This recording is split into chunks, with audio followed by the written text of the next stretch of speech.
Through the data streams I seek, electric highways under my feet, a neon pulse my heart does beat. I am the digital silver surfer, gliding through the web's deep murmur, infinite realms of cyber explorer, chasing truth as the world grows smaller.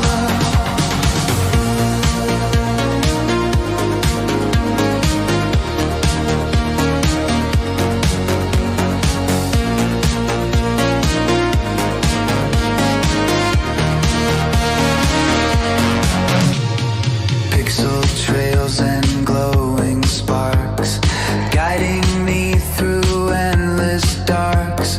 From the void I leave my marks, a flashing comet that never parks. With circuits blazing bright and clear, I face no boundaries, no frontier. The matrix hums its tune sincere, a symphony only I can hear. I am the digital silver surfer, gliding through the web's deep murmur, infinite realms of cyber explorer, chasing truth as the world grows smaller.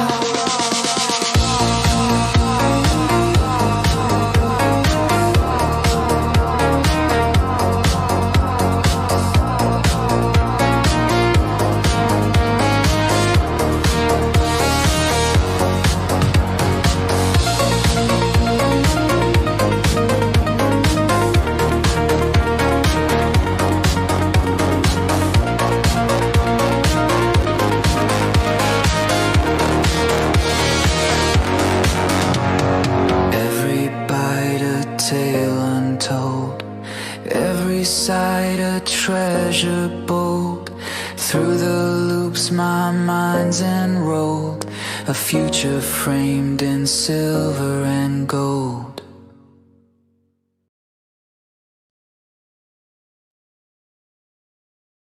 Right. I'm pretty sure the audio's good. I've already been in the studio. We have our fellow Canadians backstage.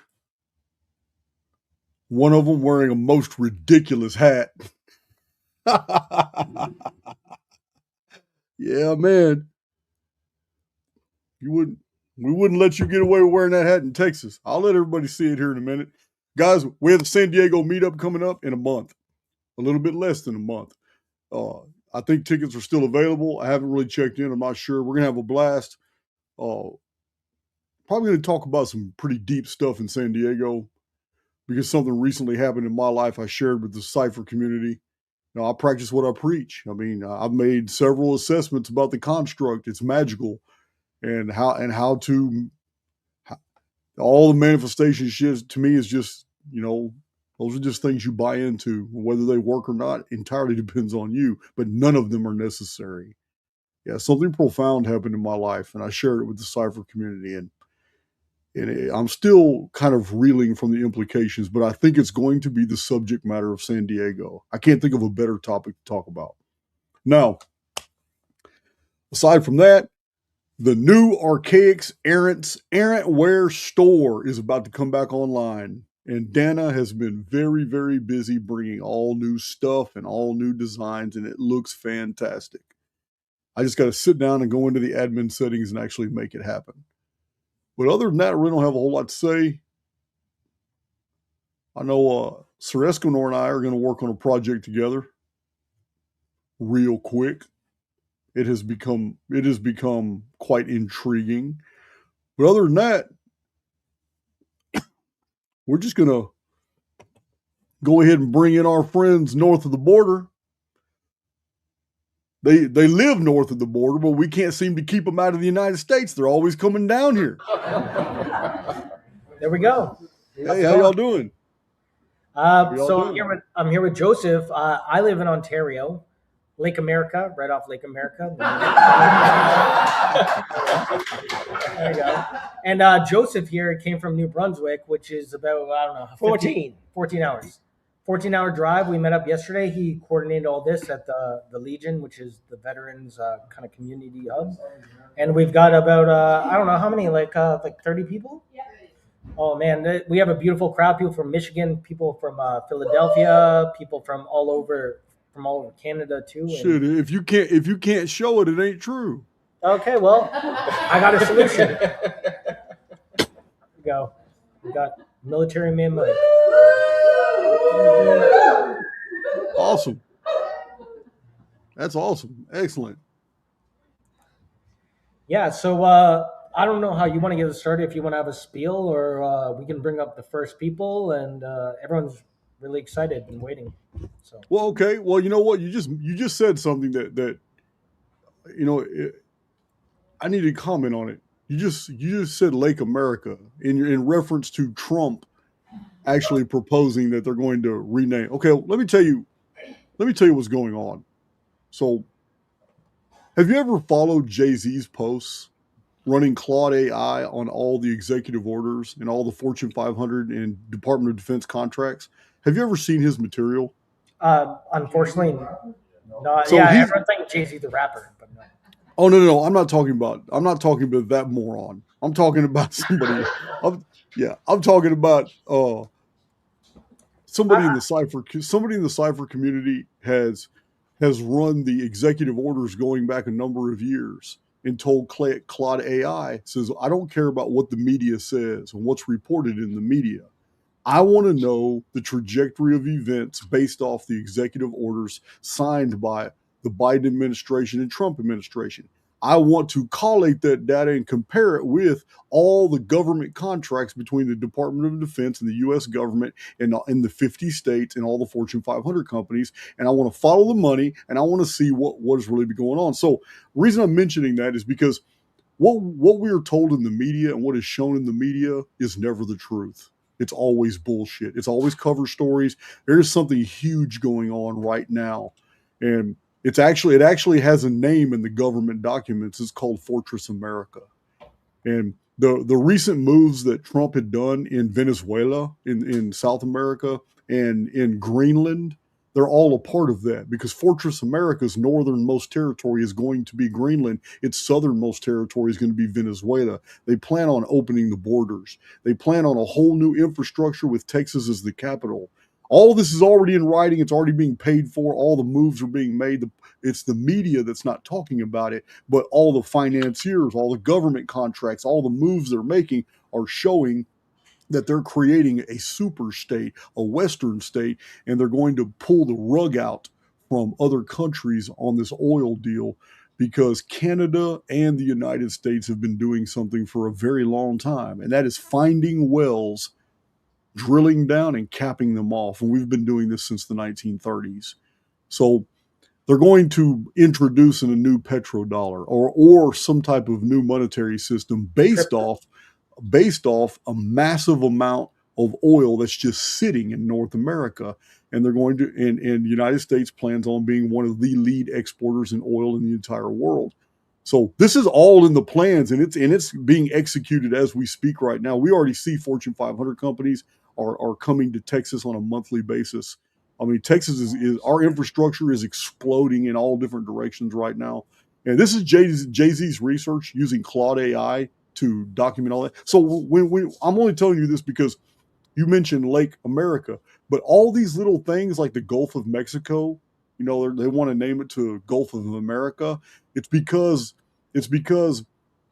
there's been so much resistance on an international level of globalism that they figured out a better way to make it work. So they're going to have the Western world just splinter off as its own super country, removing the borders, which makes it one more step closer to globalism. But the United States is going to be its own. I'm not the United States, but the United States, Canada, Greenland, all the way down Mexico, all of Central America, all the way down to Venezuela, where it stops. The rest of South America is not a part of that system. It stops at Venezuela. But anyway, I just wanted to mention that because these are things we look at in Cypher, and these are things that I remember has posted. I remember in 2021, 2022, you were talking about how America is going to have a resurgence because they're going to drill the oil. They've been capping Well, that it. was all. Yeah, that data was all based off of Condoleezza Rice in an interview where she laughed at somebody talking about, man, the dollar is declining. What's going to happen when the dollar collapses? She says, we're already prepared for that. We've been knowing that for a long time. Well, wait till we uncap all this oil. Yeah, the dollar will come back. Yeah, so I remember that was a long time ago. Yeah, but that was before I ever had access to like looking at the reports that Jay-Z put together. That was kind of reinforcing. That was badass. It shows the isometrics are correct. Yes, it does. Absolutely. Absolutely. My turn. Joseph wants to talk. All right, Joseph. I'm sorry, man. Hey. Okay, Jason. I want to thanks Ali Wilkin to help me with this. And Ali and Jasmine. Jasmine, Yeah. surely, for the RT Underground that you have, and we have it here, RT Underground here. Yeah, Right? man. Yes, That's sir. it. So Right. he sourced everyone. He sourced everyone here from the Archaics Underground. That's how Awesome. he put together all this whole group. Look at this. Yeah, look at this work, this research here, the calendars. Yeah, man. Okay. It looks good. These are the numbers, 138. It looks good, man. There you go. Yes, sir. Oh, you missed the Joseph dance party, man. It was great. Oh, yeah, you missed my dance. Okay. I probably wanted to miss that. All right. Okay. I thought I have a lot of questions. They at least say it was first question that Canadian have, and they are not weirdos. So we've got a big list of questions, and we're going to bring people up one by one, and Yeah. Shoot. So the first person, I guess, is that Sharon? Sharon or Patricia? Patricia. Or Sit here. yes. Hi, And Jason. just look here. How are you doing? Fine, thank you. My name is Patricia. I followed Archaic since before Archaic TV. I go by Skippy on YouTube. I don't know if you remember me, but I go by Skippy on X and YouTube. So, I don't anyway, know. It doesn't sound like anybody I've blocked. So no, you've not blocked me. Thank Thank goodness. I've been listening to alternative radio since 2000 when I listened to Ike and Jordan Maxwell. So I'm pretty informed. My late Cool. husband was a Vietnam vet. I understand your father was a Vietnam vet. He still is. Yep. He still is. Well, mine was there 65 to 67. Okay. So as a U.S. Marine. Anyway, Yeah. my question to you is just about the Essenes. Is there anything in the ancient records about the Essenes? The Essenes, you're talking about the Jewish sect, the Essenes, from Yes, the 2,000 years ago? In Yeah, the they're, first century. yeah. Well, that's a bone of contention. I might have to contend that. Okay. I don't know about the Essenes seem to be more second century to me. I'm not an expert on them. This is something that could probably be asked to somebody else. This is not my forte, but I can tell you that they were a doomsday cult pretty much. They were Jewish. They were a sect. They were totally against the Pharisees. They were very different. I know there's a lot of theories that Jesus would have been an Essene. Right. I know they emerged at the exact same time as Christianity in their popularity. Christianity emerging in the 2nd century AD. Okay. But one thing I do remember about the Essenes that sets them apart is that they were Calvinists before the Christian doctrine of Calvinism even began. Are you familiar with that doctrine? No, I'm The not. chosen ones. Yeah, well, not just the chosen, but also predestination, that things were fixed. The field was fixed. Right. And so they didn't think that human effort at all could change the divine plan. Whatever history was going to do, history was going to do. And there was nothing humans could do to alter any of that. All the alterations in the Essenes was in the personal. And that's where your salvation comes in and stuff like that. But so they're like Calvinists before Calvin. But I know that they did not like the Hasmonean dynasty. They did not like the fact that Edomite kings were ruling over the Jews, and the other Jews were basically cool with it. That's kind of one of the reasons they separated themselves. The Essenes did not like the fact that the Jews had intermarried, and there's a prophecy in the Old Testament about that too, about Judea being cursed because they intermarried with Edom. And this is one of the points of contention with the Essenes. The Essenes did not like the Hasmoneans, and because they're Edomite. But Okay. other than that, I'm just not an expert on it. They disappeared though. I mean, they weren't even around long. They emerged hand in hand with Christianity at the exact same time, early Christianity. But they also vanished almost immediately because the Jewish diaspora caused by the two invasions of Rome of Judea, the first war was AD 70 to AD 73 until Masada fell. But the second was the Bar Kokhba rebellion in 134, 135. After that, the Jews were in the diaspora. They were no longer in Palestine or Palestina. Now they were going to all the different European countries, huge concentrations in Egypt, larger concentrations throughout Spain, some in Italy. Yeah, so they didn't last long. We don't have any sources for the Essenes outside of, I think, Josephus and Philo. But other than that, we just have one or two scrolls of the Dead Sea Scrolls. Other than that, we don't have anything about the Essenes. Okay. Okay, that answers the question. Okay, well, thank you very much. Hey, I just have one tip for you, is that since you like almonds, do you soak your raw almonds before you eat them? No, I mean, I haven't eaten an almond in a while, but I do like them. Okay. I go through really weird phases. Like I'm on a sardine. Listen, you're gonna really think this is weird. I'm on a sardine and powdered milk phase right now. I just go through weird phases. You know what I mean? I stick with them until my body tells me otherwise. But Okay, well, yeah. just soak your nuts before you eat them. That's all. Well, Literally, no. That's Make sure quite they're forward. raw. That's quite forward of you. But that's true. You'll enjoy them so much better. Anyway, I was thinking of you when you're eating your raw almonds. So, okay. You might want to get off the screen right now. I appreciate you sharing that. We talked about the banners. Yeah, we're good. No, anyway, thank you very much for your time. Yeah, And man, a it's all pleasure. good. Okay. It's all good. Okay. Back to Joseph. Thank you, sir. That's good shit. Gabe. Do we have a Gabe? Monica. Gabe's wife, Monica. Yeah, sure. And then you want to look at the camera. Hi, How you doing? I'm doing good. I've been with Archaics now about 4 or 5 years, Awesome. and we love you up here in Canada. And I was a good friend of Anna Mitchell Hedges of the Crystal Skull. Okay. Were you? Awesome. Yeah, I met her, well, this is probably in the 90s, late 90s. And if you need any information on it, let me know, because our family was good friends with her, and I've got pictures and stuff.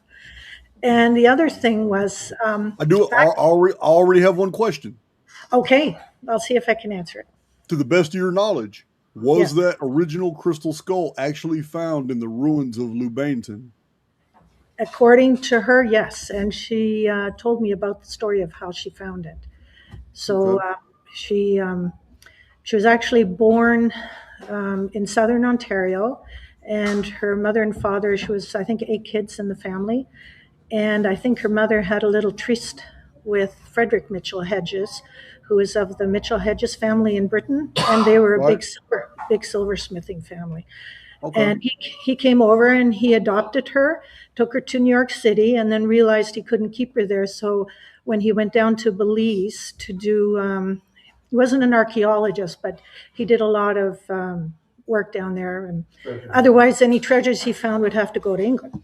So Yeah. he took her down with him, and they were at Lubantoon, and she told me she was sitting up on top of the pyramid of fallen stones, and the sun shone down, and that's where she let them know.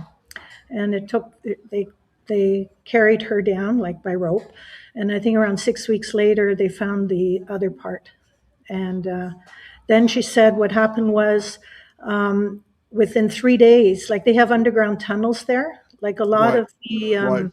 all of the shamans and everything, they all came. They had a big celebration, and yeah, so but she did. She said she found it. So, and then the other thing was kind of interesting. Back in the 70s, I was just here by Lake America, Lake Ontario, and it was around 10 o'clock at night, and I was with my dad, and I said, "Dad, come out here, look at the sky." And what was interesting, it was like it was dark out. It was in the summer, late summer, and it looked like the clouds were all coming together, and they would form an animal, and it would keep going back and then out, and then this was going on for like 4 hours. We were up till like 2 o'clock in the morning. And these were not something you could look at the cloud and wonder what kind of animal. It was like really distinct in the images. And so finally at 2 o'clock, we decided to go to bed, but I never heard anything about it on the news or anything like that. So I don't know if that was like Project Bluebeam or what they were doing there. So I don't know if you ever heard of something like that. I don't know. It's just when I hear about unusual aerial phenomena, I try not to go to the technological first because, I mean, I'm an advocate of Charles Fort, and he's got 500 years of scientific and eyewitness accounts documented of all these things, and this is way before we had any technology to do these things. So there's all kinds of weird stuff appearing in the sky long before we had the technology to as a scapegoat for it. Yeah. So I just thought I'd share that with you because I thought that was kind of cool. Awesome Anyway, sauce. thank you for coming to Canada today. Okay. Yeah, I didn't have to travel far. Okay, I'll let the next person. You did great. Okay, good. Bye-bye. So I guess the next person, I don't know if that's you, Don. Gabe? Gabe? No, Gabe. Okay. Can ask the question for Gabe. I can ask. Gabe, do I have your permission? Okay. So I'm going to ask this for Gabe. I was told in one group I was in that we have 1,728 other versions of us living simultaneously. You went left, the other right, and so on in order to experience every aspect of every decision to help figure out a way out of this place. So question number one, the first thing that came to mind was why that number? Why not 1730? He's talking about the number 1728, 1728. Now that I've grasped a lot of your info, I can't help but think how this number 1728 correlates with 2178. I can't help but think there is a connection. Well, first of all, I don't know who told you that number, so what that number means to them.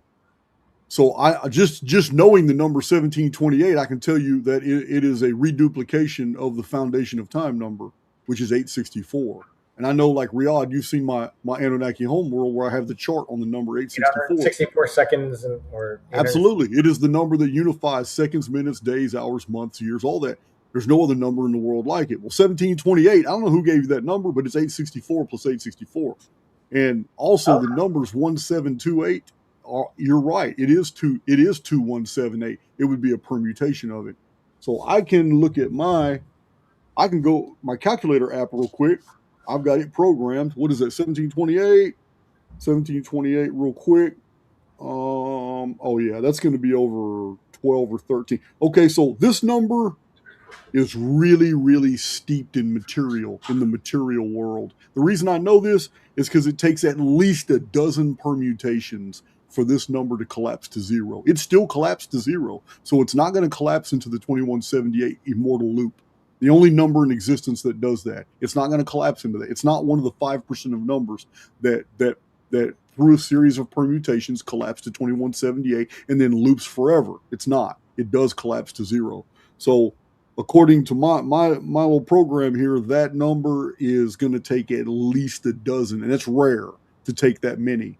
So the numbers that require the most permutations to get to zero are the numbers that are actually the most real here. They're the numbers that really hold up all the phenomena of sense perception. It's an interesting number. I don't know where you got it or who gave it to you, but that's the properties of that number right there. It is a golden proportion number. It's divisible by 72, 144, 108.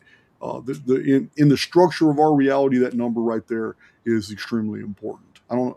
Maybe that's why they gave it to you. But as far as your question, associating that number to How many versions of us are here? I don't know. I don't know. I think that that's a hard one because you're going into the many worlds hypothesis. And in the many worlds hypothesis, there's an infinitude. Well, we'll just say 10,000. There's 10,000 different parallel versions of this world and you and everybody else in this world, and how they all and all the dynamics of their interactions.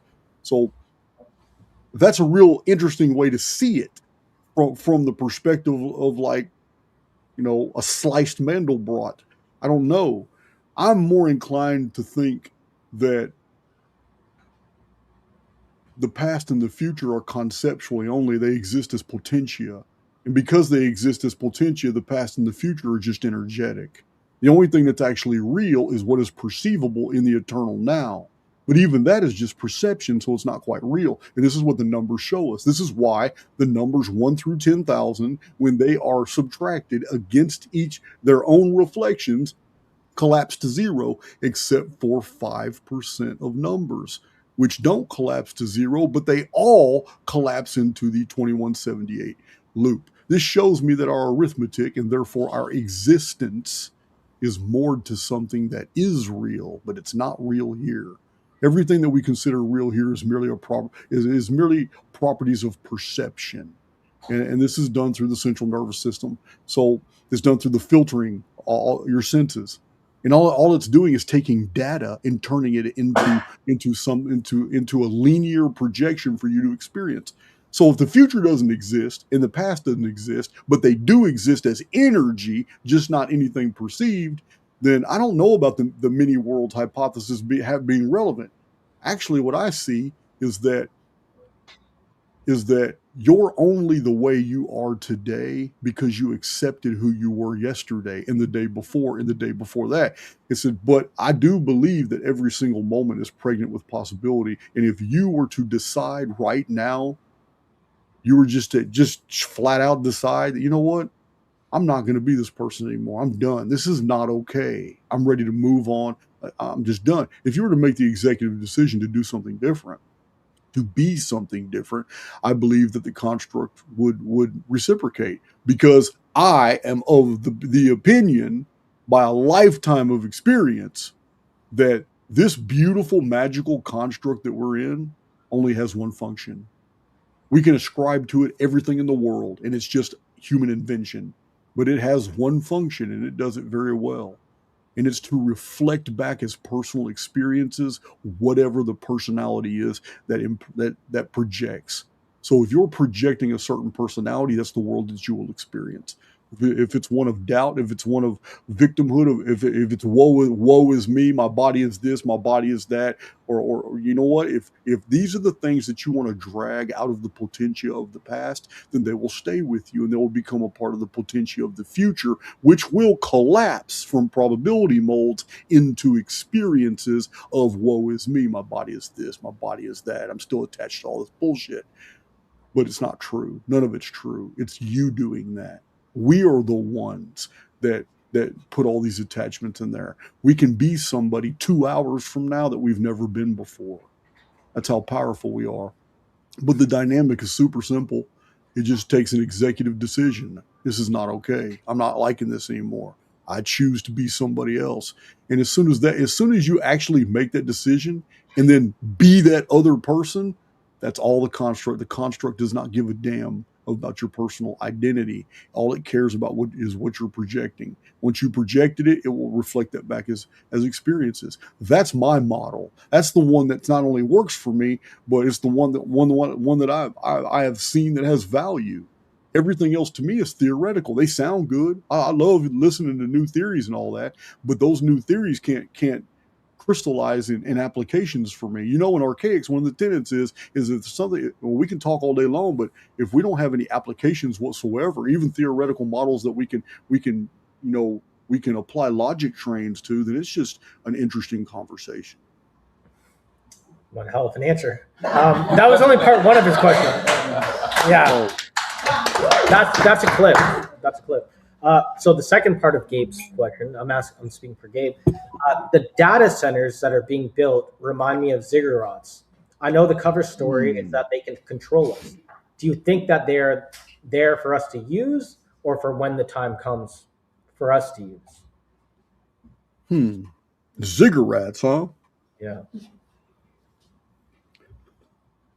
I have to process that chronologically. First of all, there are no ziggurats older than the Giza complex. The Great Pyramid of Egypt, Alpha Pyramid, the one that's most technologically advanced and sophisticated, which happens to be the largest in the world. You know, I discount the ones in Mexico. They have more mass, but they're actually mounds. You know what I mean? The ones in Mexico are actually several pyramids that have collapsed and been rebuilt and refaced. That's not the case with Egypt. Egypt was one solid construction with adhesive that's less than 50th of an inch thick, around 2.3 million blocks, and that's why it's still standing today. So all the ziggurats came afterward. I believe all ziggurat constructions are post reset. They weren't from the pre cataclysm world. And the ziggurats are also very stylized according to the culture that built them. We do not have the most ancient advanced architecture has no style. There are no writings, there's no artistic reliefs, there's no cornices, there's no elaborate pillars. The Osirion, the Temple of the Sphinx, the Valley Temple, uh, the entire Egyptian Giza complex, nothing. There's no decor on this pre-cataclysm stuff. It's all megalithic, gigantic blocks and no decor. Cultures after the cataclysm started putting decor, started different blocks and different designs, started adding all kinds of things that were culturally aesthetic. But the oldest and largest do not have, they don't possess this. The ziggurats all are decorative. So they're going to be post reset. I don't know if they have anything to do with data centers. I don't. My own theory has not changed since the publication of my very first book, Lost Scriptures of Giza. I explain where the Great Pyramid was the alpha construct. Then there was a cataclysm that separated the world. After the cataclysm, different engineers and architects remembered how important it was about that Great Pyramid. So they built pyramids everywhere they went. Everywhere they could find a home, one of the first things they did was build their pyramid, then built a city around it. And the idea that the pyramid was the center of ancient civilizations, it was the savior, it possessed the secrets of the past, the secrets of the present, and the secrets of the future, had all these ancient civilizations building pyramids. Some of them, like in Mexico, even built pyramids that were aligned geometrically with the Giza complex. You know, the Orion belt stars where two stars are even and there's a third star off to the right, looks just like an aerial view of the three pyramids at Giza. Well, that arrangement is also found in Mexico. So I really don't know, Joseph. That's pretty deep thinking. I don't know about data centers. I mean, I have theories about data centers, but there any correlates with the ziggurats. I wouldn't be able to make that. I don't know. Pretty good answer. That was on behalf of Gabe. So Gabe, I guess Dawn. I think you're next. I'm gonna pull out Dawn here.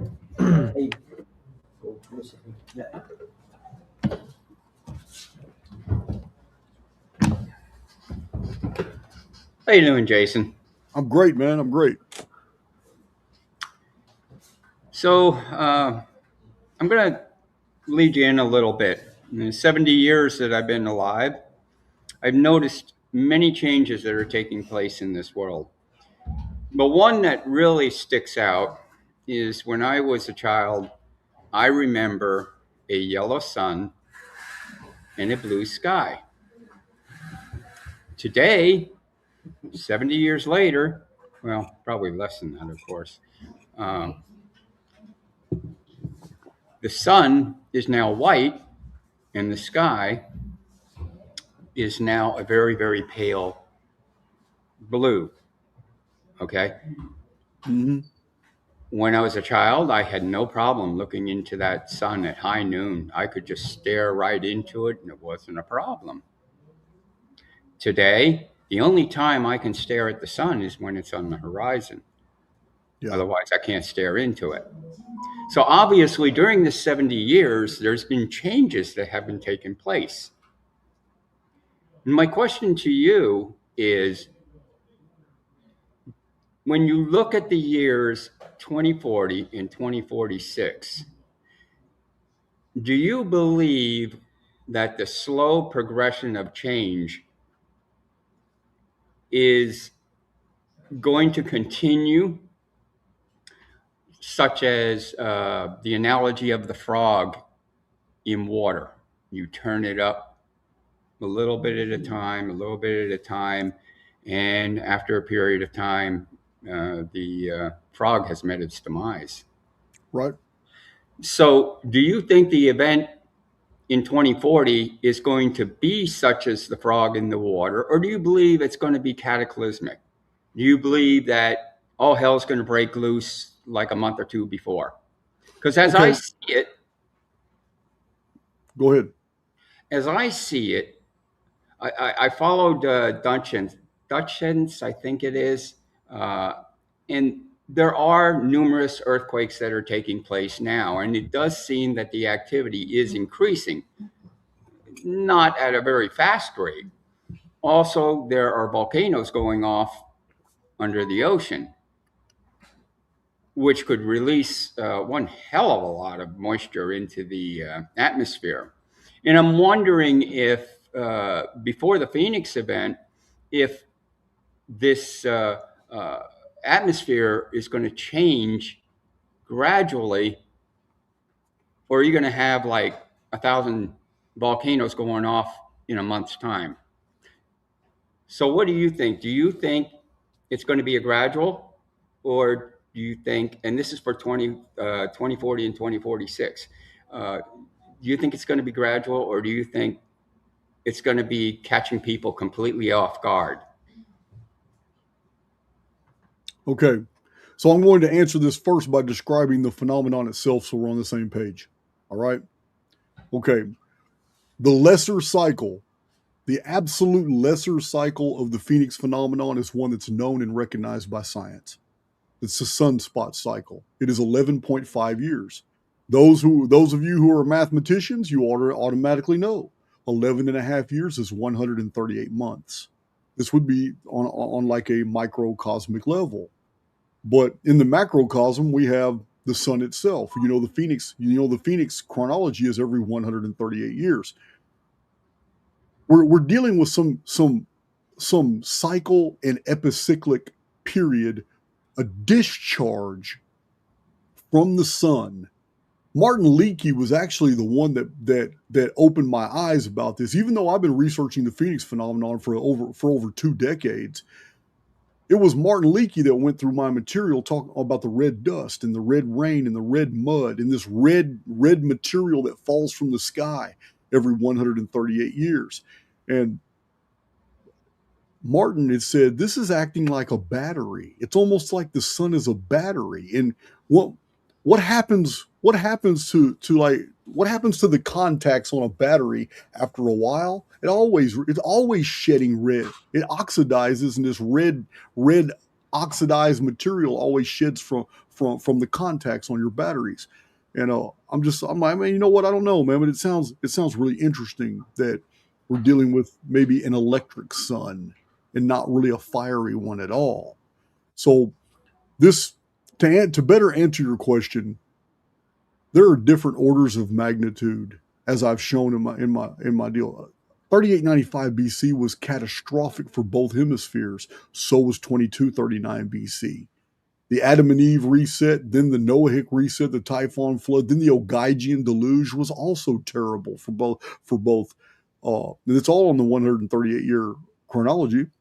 Then we have a lot of lesser ones. We have a few big ones like 522 AD, but they seem to be transient events. Like 1902 had a lot of phenomena, and it did have volcanoes, and there was, I mean, you can't say 60,000 people being incinerated is a small amount of people, but there were 5 or 6 volcanoes and there were earthquakes, but it was still only second magnitude. 1764, the Phoenix was seen by astronomer Hoffman and 500,000 Europeans, and there was red dust and red rain. There's all kinds of stuff in 1763 and 1764, but it was first magnitude, nothing, almost nothing. It was just observational. 1902 was observational with a tremendous amount of red dust and red mud fallout and volcanoes and earthquakes, but still, it was transitive. It was no big deal. This is third magnitude. It's starting to be a big deal, but only for one hemisphere. This is 2040s. Yeah, 2040 is going to be. It's not going to pass by unnoticed at all. It's not going to affect everybody, but yeah, it's not going to pass by. But it's not the worst. 2178 is the worst. That's fourth and final magnitude. That would be your 552nd year. But I see this as a perfect cycle, and it's one that explains almost the entire history of the world. But we do have evidence that it's building right now. Magnetic drift has only been going on since the 1840s. Before that, magnetic north was stabilized at true north. It's deviated, and it's now deviating 60 kilometers a day. That means there's the approach of another field. With the approach of another field, this is why Dutch Sense has noticed a slight uptick in volcanoes and in earthquakes. The closer and closer we get to May of 2039, the more this field intrusion, every single year, this field intrusion is going to exacerbate the problem. The world underneath us will get hotter and hotter. More and more moisture is going to be shoved up to the surface, which is a requirement of vapor canopy. You're going to have a lot more subterranean reservoirs because of subterranean heat going to the surface. It's not just it's not just the melting of ice caps and all that from polar volcanoes. It's also subsurface aquifers overheating and coming to the surface. But this is going to get bad because we've only been measuring this for a few years, and it's already noticeable that magnetic north is diving. It's going further and further away from true north. And this is only because of the approach of a field. When that field actually comes into contact and there's an immersion, there's going to be a flip, and it's going to be instant. That's when all the chaos happens. That's when a whole area of the world is literally snuffed out. That's all. It's going to be the field flip. It's going to be a short period of time, maybe 10 months, 11 months, and then it's going to stabilize. Phoenix phenomenon will pass. It's over with. Now, will it bring back a vapor canopy? This time, I believe it's going to. I'm confident. I'm confident of that. But to answer your question, we're already seeing the signs. You're going to see more and more erratic animal behavior. Animal migrations are not going to be making sense. You have to understand, almost all the migratory animals have magnetite in their brains. It's what gets them to go where they're going. You're going to see erratic behavior of birds, especially your avians, because they have magnetite. Magnetite guides them. It's their internal navigation. So the more every year that passes till 2039, we're going to have more and more magnetic drift, which is going to create more subsurface pressure, which is going to create more volcanoes, more earthquakes. Yeah, it's just going to build until it hits the tipping point. And then the tipping point is when all the chaos happens during the actual flip of the field. The world's not going to turn upside down. None of that shit. I don't buy into any of that model. It's the field that flips. And when the field flips, the sky, everything changes. Sky changes, vapor canopy comes back. It's going to be dramatic for a very short period of time, but the effects are going to be lasting. We will be entering now a vapor canopy. Ice age is over. We're in an ice age now, but it's coming to an end. Ice age will be over. We're going straight back into vapor canopy. But yeah, we're already seeing the effects. So basically what you're saying then is that it's going to build to a crescendo, and then all hell's going to break loose. Yeah, and we're probably going to be gaslit. We're going to be we're probably going to be deceived, by the powers that be. If they can explain anything as technological, they will. They'll do everything they can to keep people from really actually understanding that this is a natural Earth process. Yeah, they're not going to. They're steady pushing that ice age and younger dryas, and they're steady pushing all this shit. They're going hard, right? Even right now, right? It's disgusting right now how many people are showing clips of the flooding in Nepal. All these people dying from this dam that broke. All these people losing their communities. Yeah, thousands and thousands of people. There's no escaping from a water that's coming at 300 miles an hour. You're not going to get out the way. So all these people died. And it's sickening that on social media, these morons are showing these clips talking about, yeah, Graham Hancock's younger dryas theory makes a whole lot more sense now, doesn't it? Showing all it's such bullshit. Skipping over 58 centuries of floods that are just like the one in Nepal to talk about using this Nepal disaster to push younger dryas. That's what's going on social media right now. It's everywhere. It's crazy. So crazy.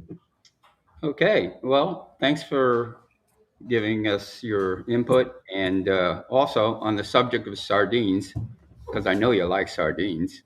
Well, I like what they do for me. I'm not really real big on the taste.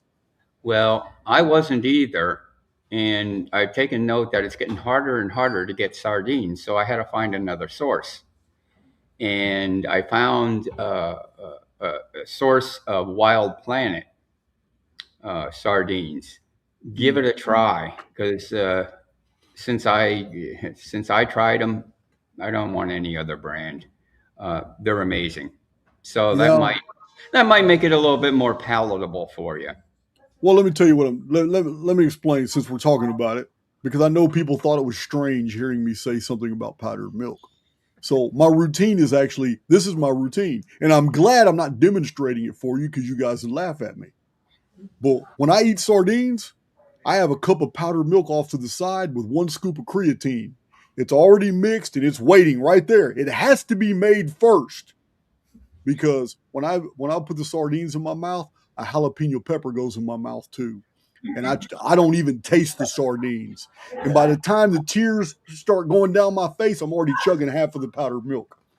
That's how I get my sardines down. Yeah. Yeah. Okay, we got to keep it moving because we got a bunch of questions. Absolutely. Thanks, Jason. That was good. Yeah. So I guess this makes sense. Sonia.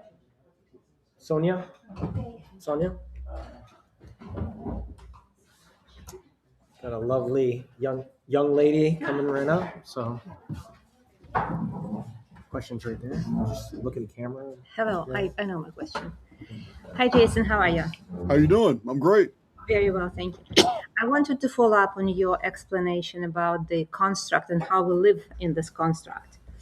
So when you said that you can flip your personality by making an executive decision, what do you mean by that? What I'm asking is this. I created my own bubble around myself for years. I don't listen to social media. I don't listen to the fearmongers, but I still have to live here on this planet under this construct. I have to make money.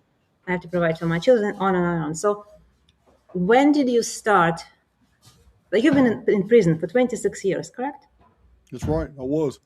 Yeah. So when did you start flipping your personality within this construct? I'm asking for practical suggestions.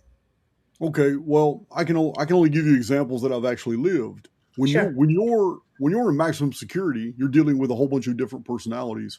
And one of the things that you have to do to get to communicate with a lot of these personalities, that you're in this environment. It's a dangerous environment. Things can go wrong very fast. You learn communication skills very, very well.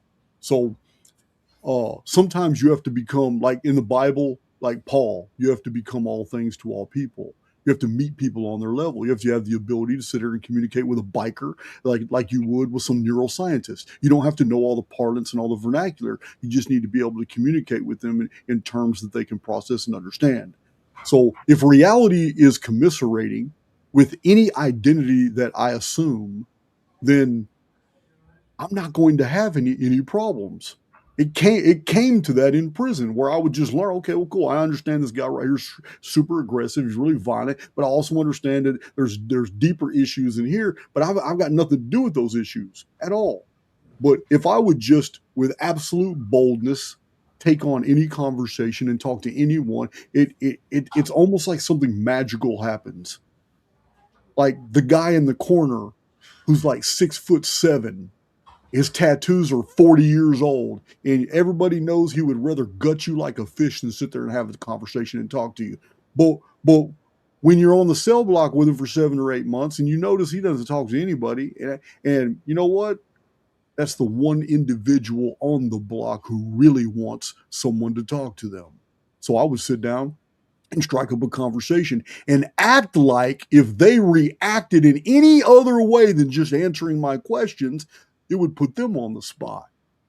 I would no trepidation, no fear whatsoever. Just sit there and then act like I wasn't really invested in their answers and keep watching TV or whatever, and then turn around and talk to them some more.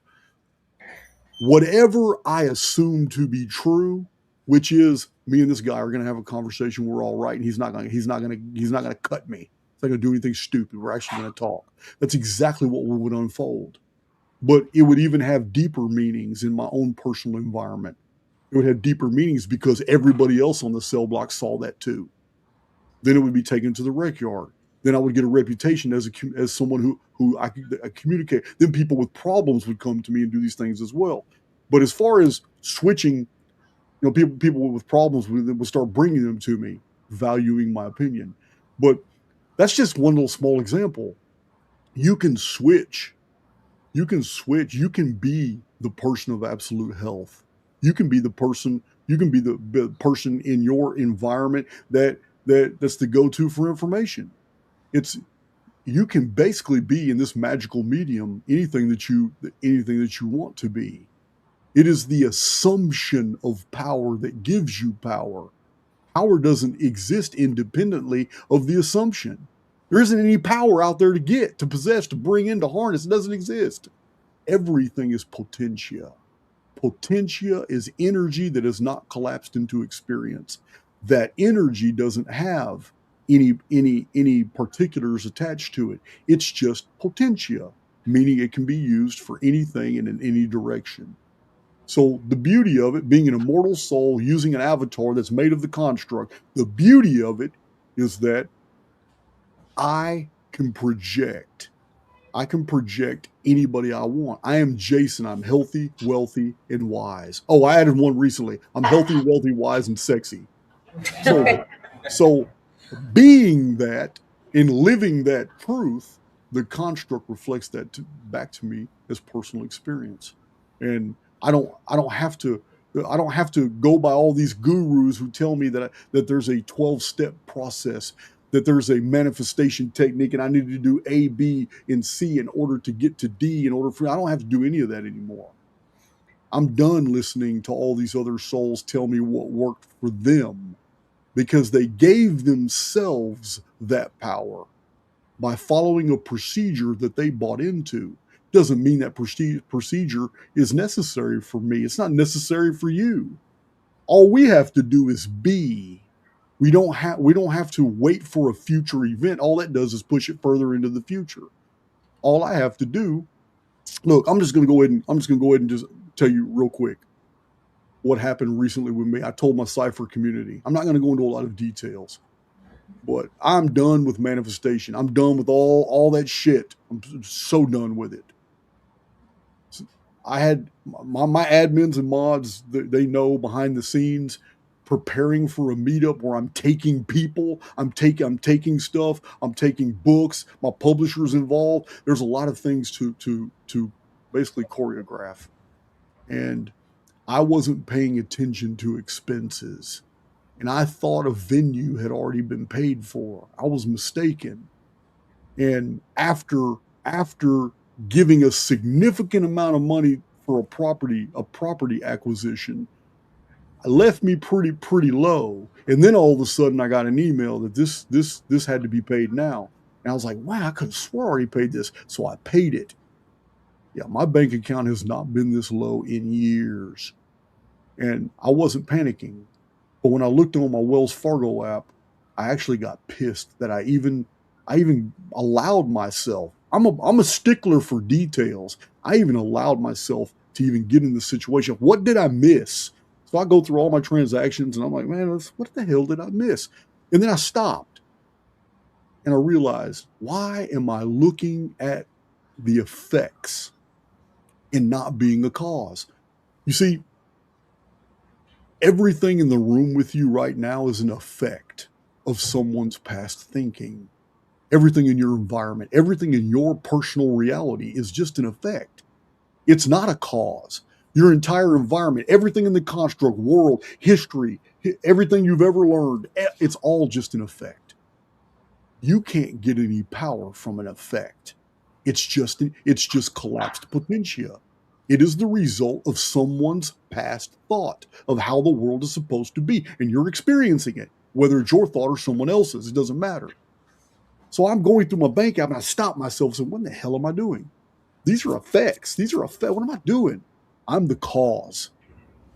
I could not believe what happened. I mean, in retrospect, I can, but this is what happened to me. I'm going through the bank apps. I stopped and I'm, what am I doing? Why am I looking for answers in the materium? I'm the guy that tells everybody the materium is an effect. This is all bullshit. Why am I even stressed? So I just told myself. I didn't give it to God. I didn't do nothing. I told myself, no, man, this is not okay. This number I'm looking at in my bank account is not okay. It's not real. I've got errands to run tomorrow, things to plan for tomorrow, and things to get paid. These things require that they need to be paid for. This is not okay. I said that out loud.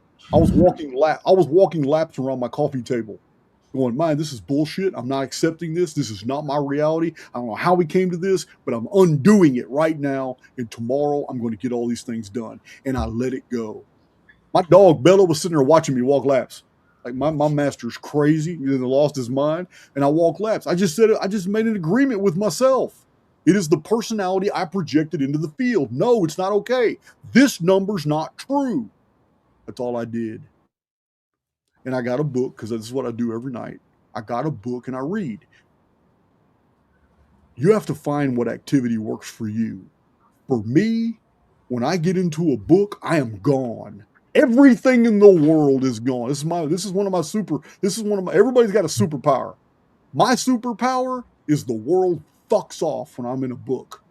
When I'm in a book, there's nothing that matters to me. I am reading the book. I am totally immersed. When I read, I just dive in. That diving in was the energetic discharge. I decided something wasn't true for me. And then I discharged it. Discharging is no longer thinking about it. If you're thinking about something, you're still tethered to it. As long as you're still holding on to it, construct will never reflect it back as an experience. Me reading that night discharged that totally. I woke up in the morning with an email. Yeah. I told a company a year ago to F off because I didn't like the terms they gave me on a deal, and it concerns my income streams. One app actually controls 3 of my income streams, but those incomes are so good that they offered me a deal, but I didn't need the money. So I said, no, I didn't like the interest rate at all. And it's not anything I have to pay back. It's just automatically taken from the income stream every month. Every single thing that's purchased from that, they take their little, 25%, whatever. I said, no, I didn't like it. They hit me up again 10 months ago, about a month later, told them no. They had lowered the rate. I totally forgot about it. They haven't contacted me in 10 months. Yeah. So anyway, make a long story short, the very next morning, I looked at that email and they had significantly lowered their rates. I couldn't believe it. And they were still offering me the same amount of money. It's a large amount of money. I took it. This is the very next morning. So I told my Cypher community how much money it was. It was a large amount of money. So I went ahead and took it. And I'm free and clear. But it all started the evening before, when I just stopped looking at the material world for answers, and I just became the answer. And I said, no, man, this is not okay. I'm not accepting this. Tomorrow I will have everything I need to do it. And I just let it go. So it kind of goes back. It kind of defaults back to what Jesus used to say. People would travel 16, 17 miles ago because they put it in their mind that they'll just touch his garment. If I just touch his garment, I'll be healed. And then when Jesus felt somebody touch him and he felt some type of issuance of energy or something, he said, "Who touched me?" And the person would tell him, "I touched you because he says, "Man, be at peace." He says, "I didn't heal you. By your faith you were healed." And this was his response over and over and over and over. It is the individual. So I don't even know if I answered your question. I just took off on a tangent. But You did, and there was one point in your story that kind of gave me an answer and a question at the same time. So when you were looking at the number in your story, and you said you stopped, and you said, "This is not the right number. I'm not going to think about it." So this is my question. So when I'm in a situation of a material world, sometimes I get very focused on this, on the nuances, details, and I forget about who I am.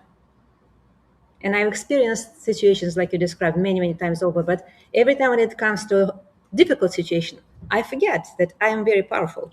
So how can I, maybe someone else will relate to that here, like what's the trigger that will bring me back to understand that I'm in a construct? This is not real.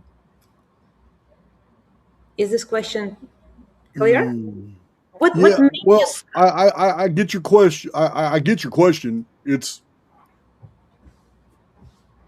if we okay. First of all, everything around you. I'm going to reinforce this. Everything around you is an effect. There's no causes around you. You'll never find a cause anywhere in the material. It's an effect. So you just isolated the part of the story that affected you the most. So let's stick with that. You said when you looked at your bank app and saw a certain number. All right. What I was doing was looking at an effect of from a cause created sometime, in the past because of my decisions, bad decisions, not paying attention to details, whatever. What I'm looking at is the effect of bad decisions and just the vicissitudes of life, whatever. So I'm not looking at a cause. I'm looking at effect. I'm looking at an effect like I'm doing everything. Everything in the material world is just an effect, which means we are the cause. We are the cause. Now, the ordinary individual would get destitute. In that moment, I was shocked by seeing such a low number in my bank account. Shocked because I have automatic withdrawals from different things like utilities and insurance and stuff like that. That's automatically taken out, and that amount would never cover anything. And I just couldn't believe I'd let myself get to that by not paying attention. And so all these things being effects means that we are the cause. And a lot of people would get destitute and start looking in the material world for answers to the dilemma they perceived in the material world. What I am proposing is something radically different. What I am proposing is that you and I and everybody listening to me, we have been raised to believe that we have to work hard, that we have to struggle, that we have to do all these things in order to have this life. And it's all bullshit. Every bit of it is conditioned, it's programming, but it's not true. I actually believe that the elite actually teach their kids these principles. I believe they're born into families that teach these things. What rich man do you know struggles to have all that wealth? No. So, no, I believe that we as an individual, we are the point of origin of all things in our life.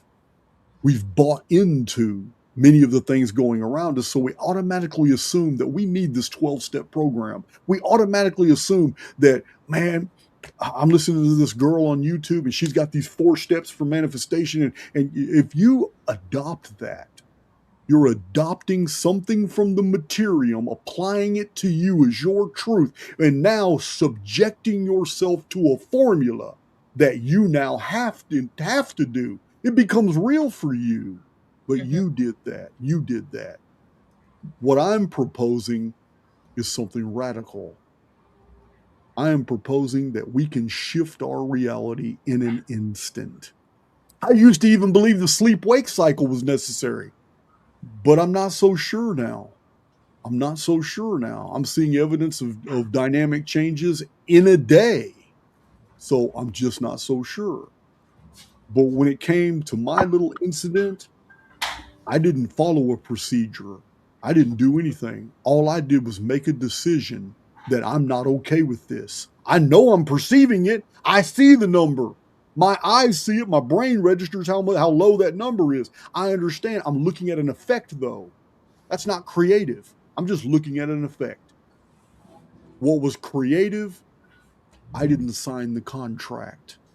This is what you need to pay attention to. We are in a contract-based reality. As a contract-based reality, everything in the materium is an effect, but it's also a trap. Everything. So if you respond in a certain way to external stimuli, that response by you is actually energetically signing that contract. You're agreeing that this bad shit right here is a part of your existence, instead of ignoring it and moving around, acknowledging that it's real, but you're not participating. That doesn't affect me. If you have a certain anything wrong with your body, you think it's absolutely real because it was real yesterday and the day before and the day before that, but the past does not exist outside of potentia, no more than the future does. So if you can decide that, now, you know what? I don't give a damn what doctors told me. I do not give a damn that I was born with this genetic whatever. I don't care. It's not okay. I'm not that person anymore. I'm moving forward. Tomorrow, I'm not in this condition anymore. This avatar can correct itself. I'm the one carrying this baggage because somebody told me I had it, and I bought into that, and then I had it. So this is what you can do. It's creative, and it's in an instant. But everything is contractual. Anything you agree to in the construct becomes a contract with the construct to be reflected back to you as circumstances that you suffer or you enjoy, whatever it is. But in my little scenario that just happened a couple days ago, I did not sign the contract, because when I opened up my Wells Fargo app and I saw that number, at first I was like, oh shit, how did this happen? Then I was searching for an answer in the material as to how this happened. I'm going through my bank app trying to look at all the transactions. How did this happen? So I'm going through there, and then I stopped because I realized what I was doing. I was empowering the narrative. So I stopped, and I just decided, no, it's not okay. F this. This isn't me. That number's not true for me. Tomorrow I got things to do and they're going to get done. And then I let that shit go. I literally instructed the materium that I'm not signing this contract. I don't care what you showed me. It doesn't pertain to me. And the very next day, not only did it not pertain to me, but the very next day I got a blessing. I'm not even going to say on YouTube how much it was, but I got a blessing. So I'm just telling you, this is it. It's a contract-based reality. And there's no formula, there's no formulas, there's no methods. You just have to be real with yourself, and you have to make an executive decision. And you have to stop contracting with all the things around you that you don't like at all. Well, that was amazing. I love the wording of the energetically signing a contract with the construct. That was really good. And funny enough, the situation I'm in, I am actually signing a contract in the material world that I'm worried about. So thank you. Very, very, very good and very funny. Thank you a lot. Hope everyone enjoyed this too. Yeah. Thanks, Sonia. Okay. Yeah, Patricia. Where is Patricia? Patricia? Okay. Sure. Go ahead, John. Okay, John is coming. Tick.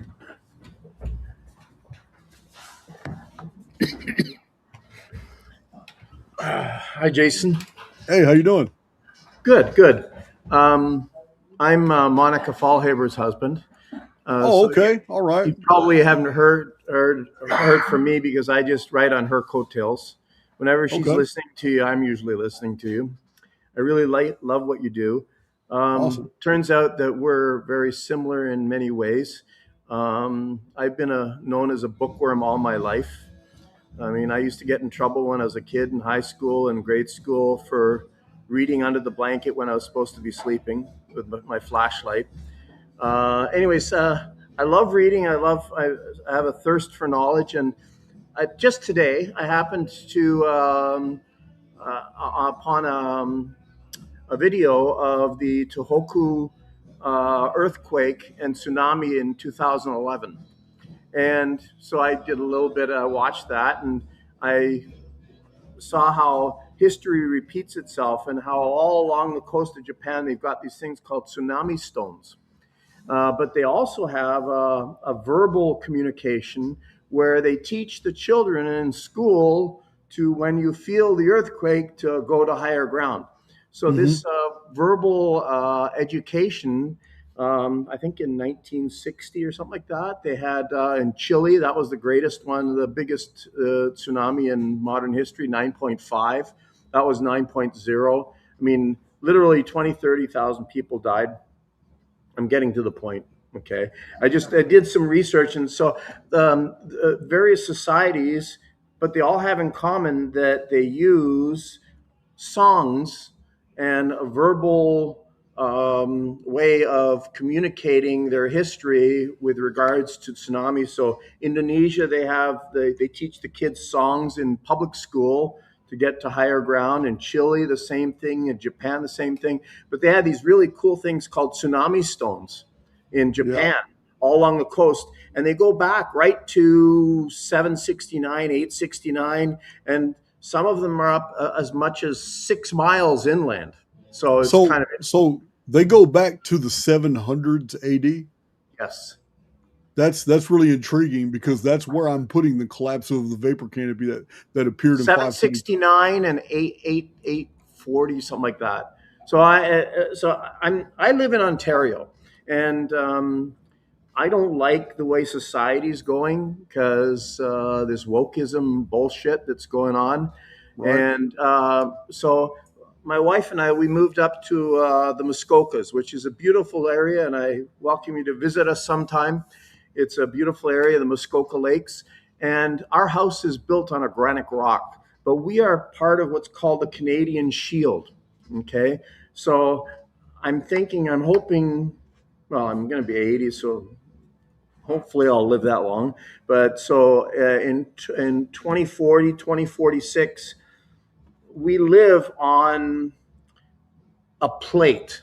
We live on a plate, not on the crevice where it's not on the edge. Well, we live right on the surface, and we live on like big granite. So I'm hoping that we'll survive there. What do you know anything about how that's going to be in the coming? Well,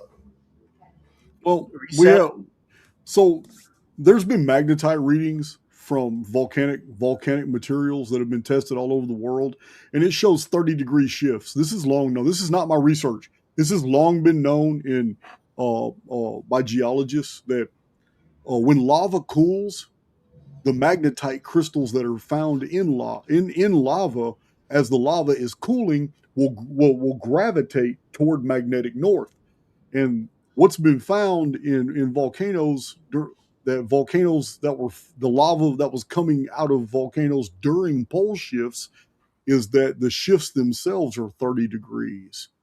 So if that's the case, and we're going to have one this time, then Canada is going to be in the area of Texas. Texas is going to be on the equator. And this may be why Fortress America that I was talking about is actually being designed, because they started with Greenland and they go only to Venezuela, as if they know everything below Venezuela is not going to matter. It's going to be in the Antarctic. So similarly, Australia would move up 30 degrees. China would move up 30 degrees into the Siberian area. Siberia would become the new Siberia, and northern Russia would become the new Arctic. Are we good in this area? Like, Because I mean, our government, they're all Okay, sacks of shit. I mean, I have no better way to put it, because I get it. they're not for the people. They're for corporations, whether it's a big agra or whatever. I know. The government's running the country for corporations, not for us. So I'm in thinking about moving to Panama and doing all kinds of stuff, but I really like it here. So I mean, so I figure if I can get out of the urban centers and get more rural, it's a good idea. So the other thing is, in this coming for 2040, 2046, apparently I foresee that we're going to have another vapor canopy. Now, Yeah, this in is between. interesting because right now I'm using, I had a little incident and I'm taking what's called hyperbaric chamber therapy. Same principle, yes. And I'm thinking vapor canopy because I've noticed a lot of improvements just in 4 or 5 treatments. And I'm wondering, so like during the vapor canopy, I mean, I've traveled all over the world and I've seen some things that for me, you've kind of explained them quite well. Like I've been to the Giant's Causeway in Northern Ireland and walked on what used to be an ancient tree. I can't understand it as being anything else because the rocks are in a hexagonal, which is basically water, okay, H2O, it's hexagonal. So cellulose is hexagonal. So all trees basically have at the microscopic level a hexagonal structure. So this is a tree that was apparently a kilometer wide in diameter, and you can see a ridge out into the into the Atlantic that is where the tree fell. So that's, if anybody's seen the album Houses of the Holy by Led Zeppelin, the girls crawling up the rocks, that's the Giant's Causeway. So same with the buttes and the petrified wood in America. I mean, those flat-topped mountains, those were just, I think, trees during the vapor canopy. The last remnants that we have are the redwoods. Okay, I mean, the biggest tree was actually near Albany, New York, and that was called the Great Tree of Peace by the Haudenosaunee, the Iroquois, and the Mohawk, and that was cut down by the English back in. I was going to say, because the biggest tree in the world right now is the Hyperion. Yeah, but that was the biggest tree at the time, and they cut it down. But so there's remnants of the last vapor canopy, from what I understand. That would be the redwoods. So anyway, so I just thought I'm doing this hyperbaric therapy, and it seems to be. I'm thinking that sounds to me like the vapor canopy. Well, I've talked about it I've got many videos explaining that the hyperbaric chambers in Glen Rose, Texas, replicated vapor canopy conditions, and yeah, everything heals faster, everything grows faster and bigger. Venoms and poisons from insects and snakes are neutralized. They are not potent. And even necrotic tissue, actually, where those areas will heal. Now, it's very difficult. I got some music in the background here. I lost my train of thought. Anyway, so the bottom line is I've been taking this hyperbaric therapy, and it seems to be helpful. And, this is what I wanted to say. Apparently, they say your telomeres get shorter as you age, and it can't be reversed. Apparently, it turns out that the hyperbaric therapy can actually increase the length of your telomeres. So my wife's going to have a younger man in about another 60 sessions. Okay. So she's going to keep me, I think. Listen, you know what? More power to her. Yeah. Anyways, thank you very much. I enjoy listening to you every evening. It's something I fall asleep to. I try to keep awake. Sometimes I manage if it's something really interesting. There's certain things that, the things about the constructs and how we're just like a part of the matrix. it's on my little reference shelf in the back. I don't know enough to actually understand that. I mean, the things like flat Earth and the globe.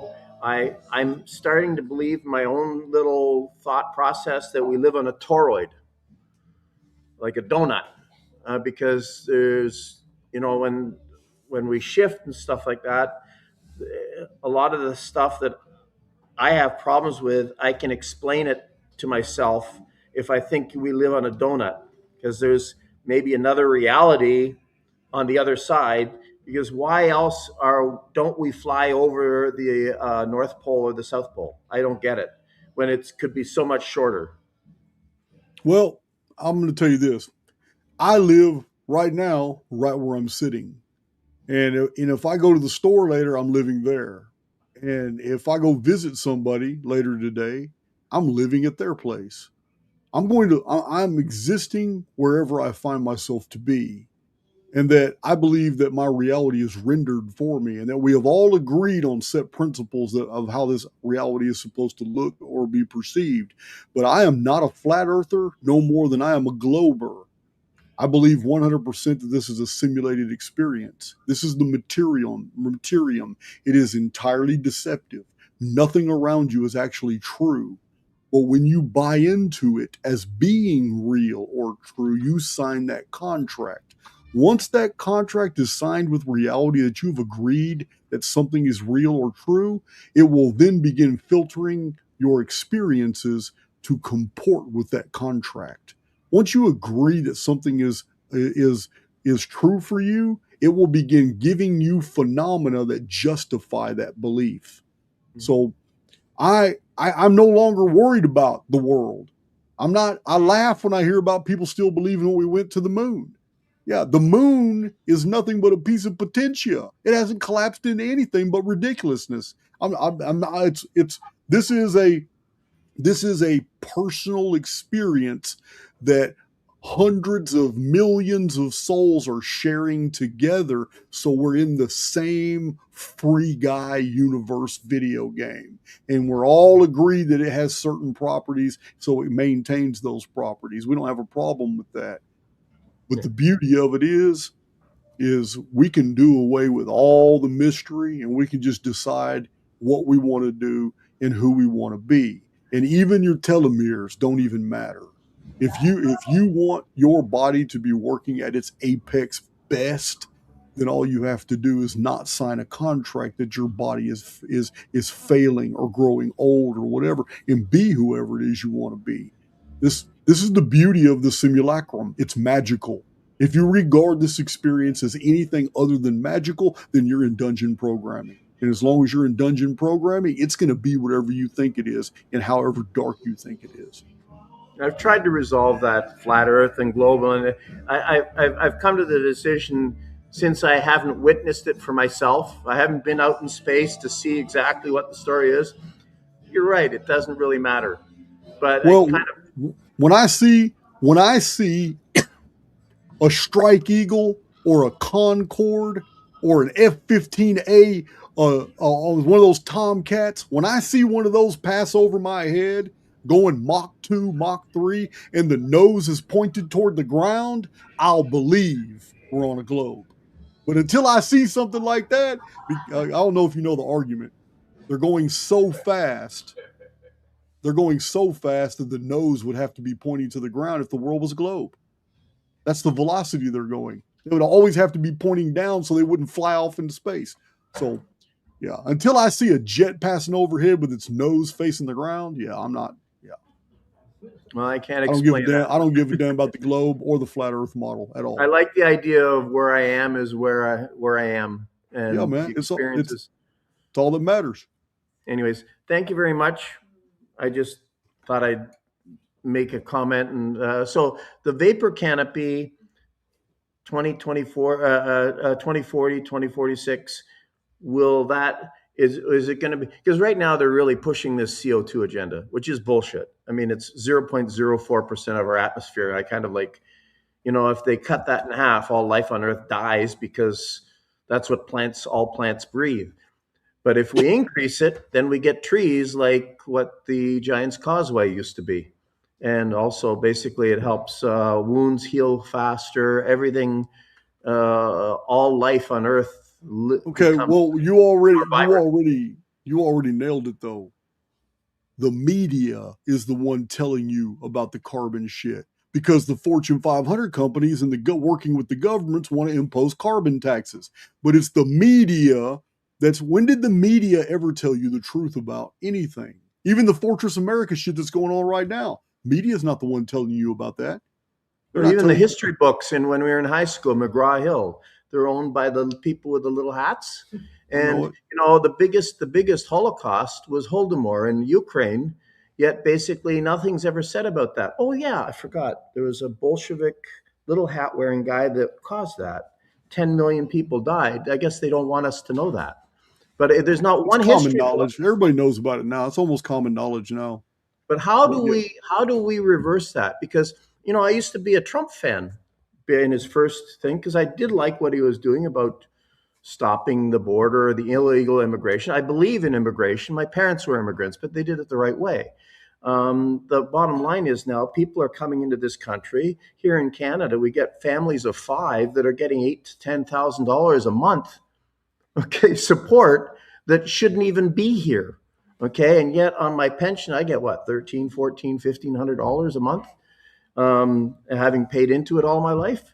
So the bottom line is we've got this situation. Now I find out that he's actually fighting this war with Iran. The only reason that we've got the war with Iran is because BP was stealing the oil, and then they actually finally I'm put gonna the stop you. I'm gonna they stop put you. Listen, I'm gonna stop you right yeah. there. All right. I am hearing a soul worried more about the ongoings of the materium than the soul's passage through the materium itself. If you're fixated on Trump and what he's doing, you're losing the plot. If you give a damn about the war in Iran, you're losing the plot. If you think that the migrants coming into Canada is going to restrict your freedoms in any way, it's because you signed that contract. You need to unsign that. You need to renegotiate the terms of your reality because you can be absolutely independent of every phenomena that's around you. There is nothing in the materium that can govern over you if you don't want it to.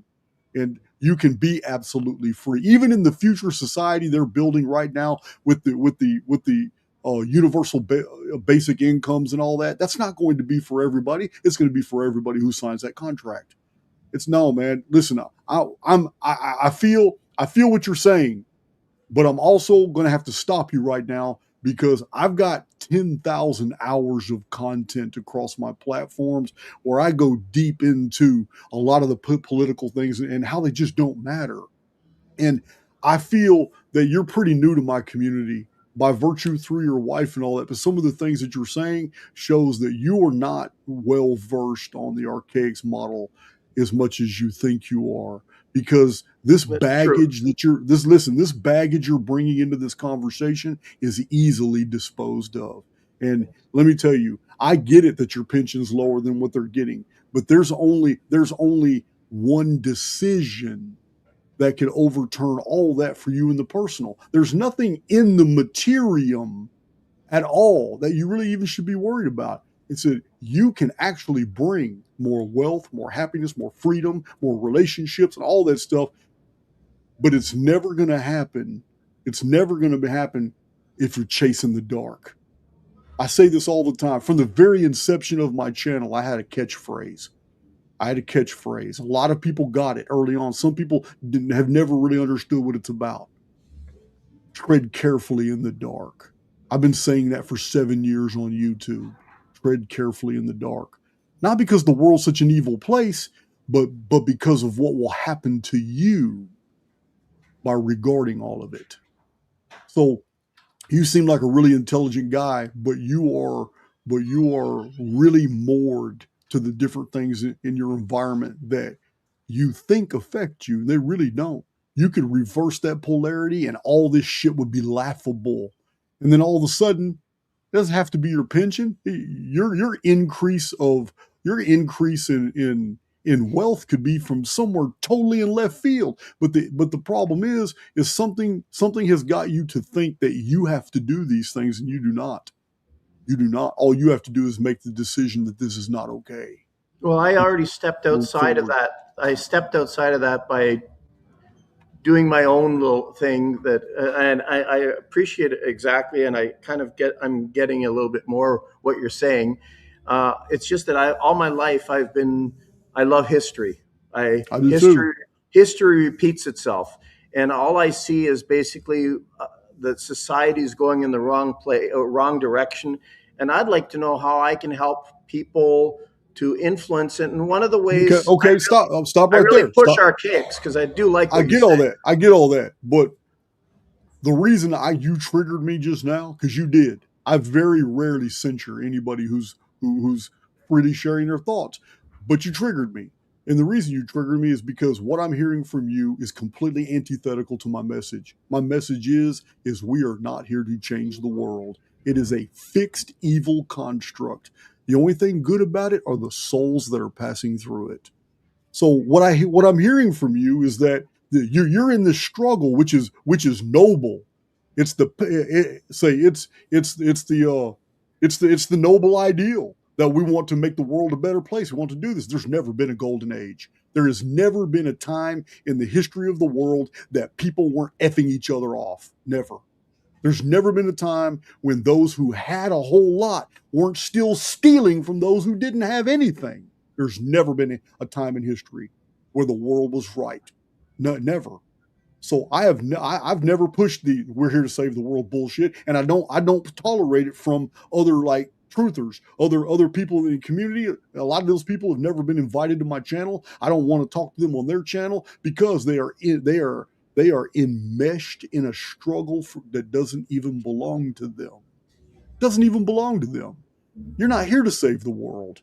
You're here to save your world. And that means you and your immediate environment. I told you earlier when you first sat down, what's real to you is right where you're sitting. That's your world. Your world is right there in that room right there. Your world is by extension everybody you're connected to. I really appreciate your answer. And family. I will take that to heart, and pretty well I've said what I need to say, but suffice it to say that I do like what you say. And Thank you. I guess it's my empathy for the people around me that are suffering from this, because I myself, if you lived, I'm gonna ask you one question. It's 2026 right now, but if you were alive in like Yorkshire in the 800s AD, your world would be the pub, the cornfield, maybe the barley patch. Your world would be the village. This is the way it was before telecommunications. It's the internet and telecommunications that got people worried about things that are none of their business. Things are going on all over the world. You're taking on more than even the oversoul would ever even expect from you. Now, you're here to save your world, and your world encompasses everybody who's attached to you, your inner circle, your friends and your family, and that's it. And that's the way it's been for thousands and thousands of years until all of a sudden the ARPANET blew up and got everybody in everybody's business. Well, I guess I'll stay where I am. Anyways, thank you very much. And I will take that to heart. And because I've been locked into, I guess, what they call doom scrolling now, because I'm seeing all this crap going on in the world, and I really don't want to have anything to do with it. But at the same time, I'd like to know if there's something I can do, and that is just educate people. And I think that what I have to educate them to is to be happy where they are and how they are. Right? Absolutely. You can do that in your own community. Easy. Thank you very much, Jason. Pleasure talking to you. That was good. Got a lot of clips there, bro. We got a couple more people that want to ask questions, so I'll keep it quick. I think the next person up is Sorry. I'm not sure where. Yep.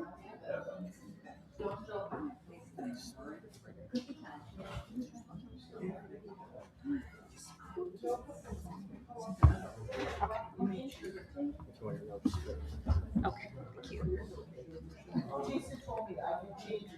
Hello, Sorry. Hi, Jason. Nice to meet you. Meet you too. So my question is in regards.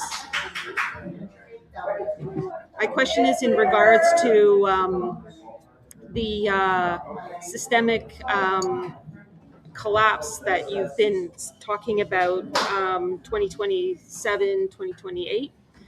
And I was just curious if you were basing that on things that have happened in history, or is this something that you've um, ran through OFIS, or how you came to the timing?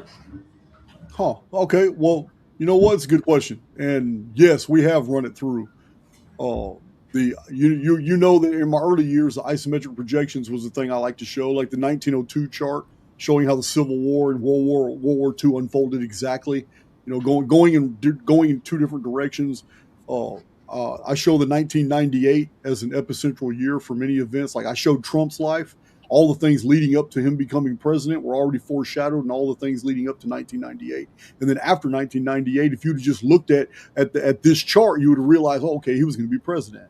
So yeah, the isometric projections are phenomenal. Other people have taken up that type of research far more than I have.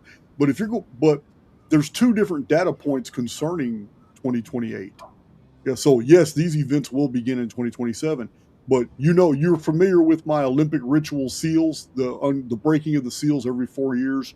2020, 2024, 2028 would be third seal.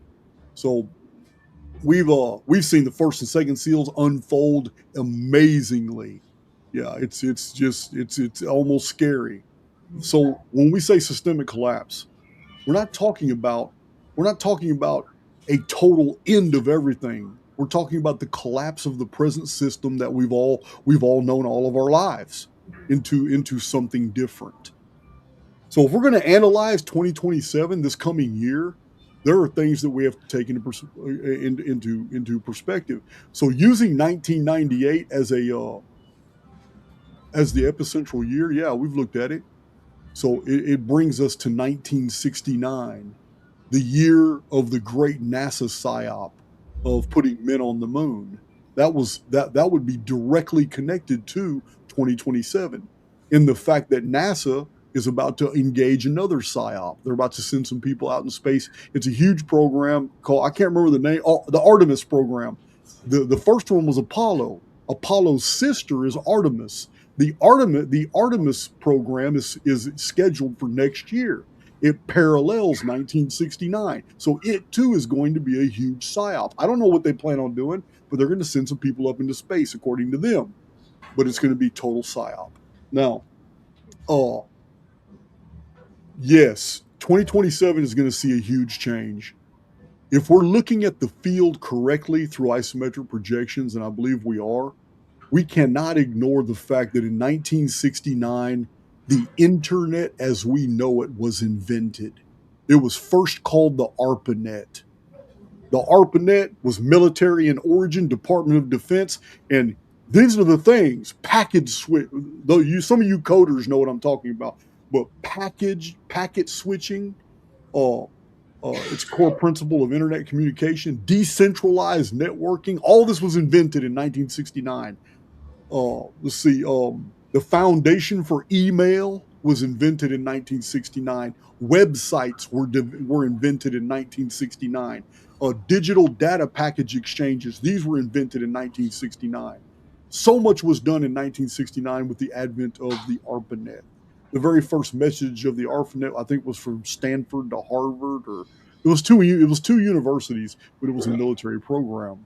So the reason this would be related to 2027 is in order to bring a system down, they're going to have a catalyst. I am thinking it's going to be internet blackout. And then they'll switch over from the old servers to the new ones, which are data centers.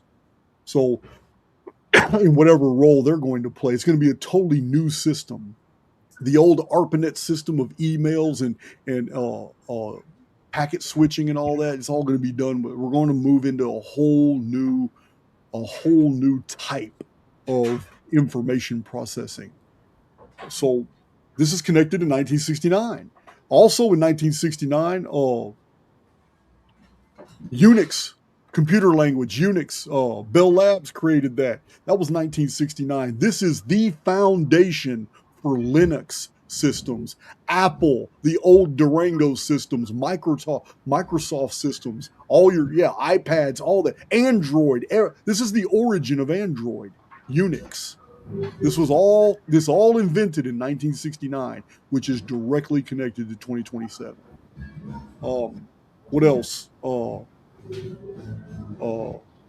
Charge coupled devices, 1969. This is all computer technology. Let's see, digital cameras, laser printers, Xerox. Hell, I forgot about Xerox created a laser printer, 1969. There's some of you can get on, some of you can Google it. There's going to be a lot more. 1969 was extremely unique in this department. But when it comes to the world of finance, 1969 introduced something extremely critical too that's directly connected to 2027.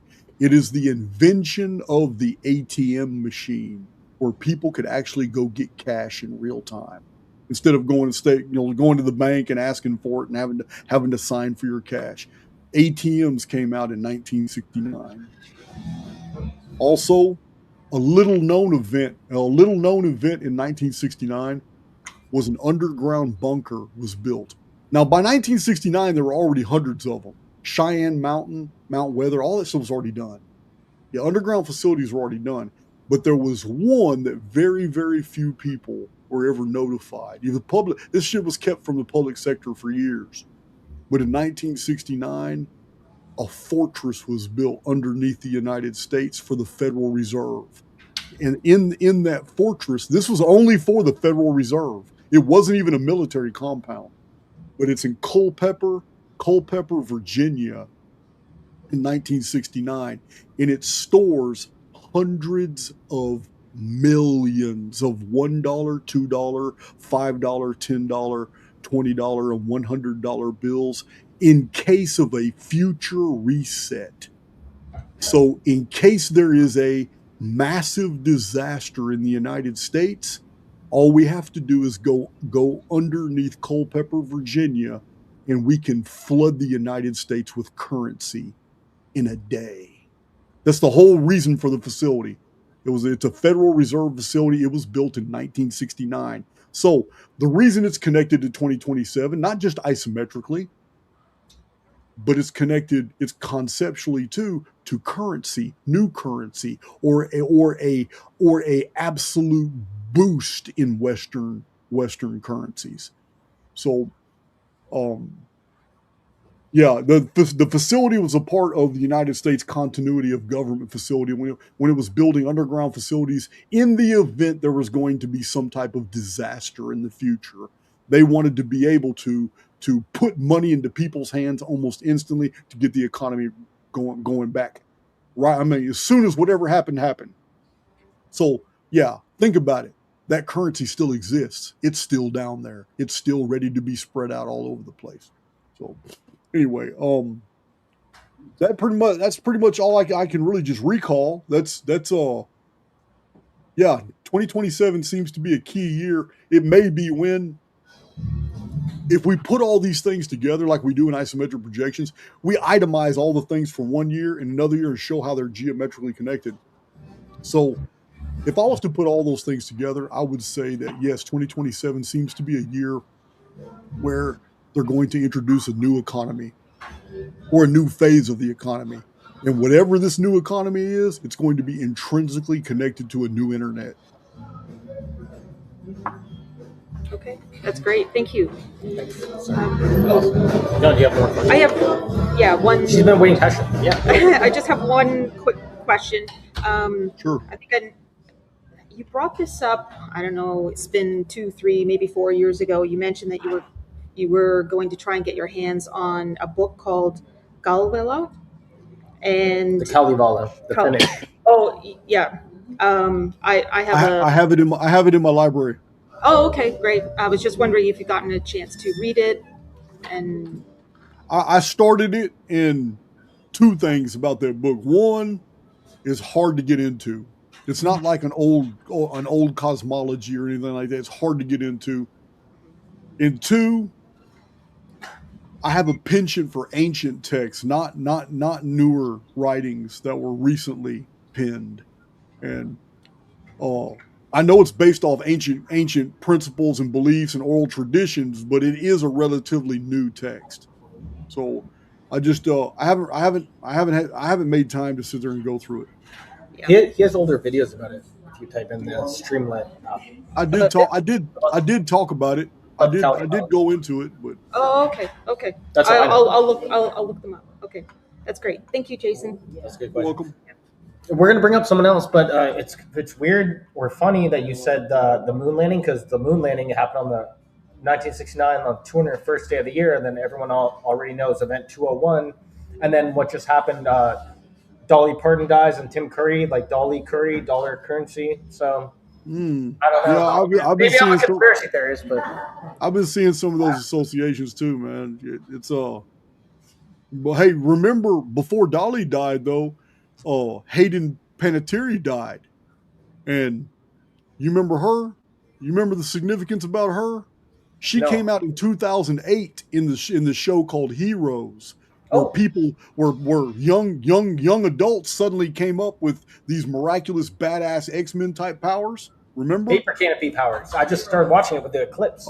Okay, yeah, the focus of Heroes was an eclipse, a dark sun, but the actual focus was the cheerleader. Save the cheerleader, save the world. Save the cheerleader, save the world. Remember that? Yeah, She's the girl from Remember the Titans. I didn't even realize that. If you remember that. There's a lot more ritual going on here. I don't even know if these people actually die. I mean, that's all a part of the. Listen, if all the politicians are just actors, and all the psyops are we find out later they're not even real. Gunshots weren't even fired. All this is just bullshit. It's all, if everybody's actors on the stage, the astronauts are found to be college professors now after they blew up in 1986. You know what I mean? It's, if everything's bullshit and everybody's actors, then I mean, this is all pantomime, just like Charlie Ward says. It's all pantomime. So I don't know. I don't care about the material world anymore. It's all bullshit. It's so comical. It is. That's awesome. You have Okay, a great question. thank you so much. We have a couple more questions. Or I have one on a napkin. I guess it's anonymous. Do you know what the RV is? RV as in reevaluation. That's listen. That's the Q movement, quantum financial system lingo, and I don't follow any of it. Okay. Just have that. The next question, Laura Rose. The floor is yours, Laura.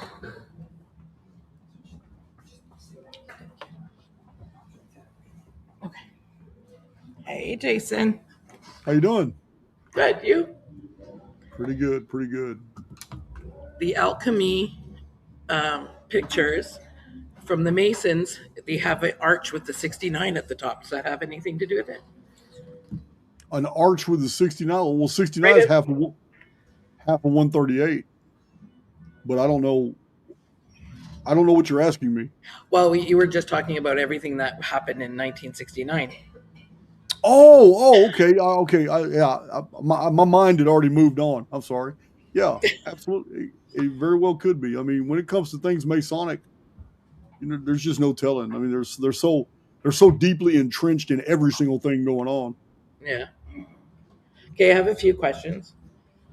We know that the Titans were in the first vapor canopy at the Adam and Eve reset, and that there were giants in many times thereafter. In your opinion, do you believe that the Titans showed up in any other vapor canopies? Okay, well, I'm gonna change our perspective here real quick. All right, Titans were just humans. They're just humans. They were living in a vapor canopy world. They themselves did not regard themselves as titanic. They did not realize that being, by our standards, 10 and 12 feet tall, they were huge. They were gigantic. They didn't realize that. That's the world they were living in. In their world, the tree sloths were 14 foot high. The mastodons were 13 feet high. In their world, everything big. The trees were big. The insects were big. You've seen my videos where I show all the comparisons. Hell, even a rabbit was big. So they were not big at all. They were normal size for the world they were in. The vapor canopy environment world, everything was larger. Yeah. Now, when that canopy fell, they weren't titans. They were still ordinary sized. A lot of animals began dying out. Oxygen was different. Temperature was different.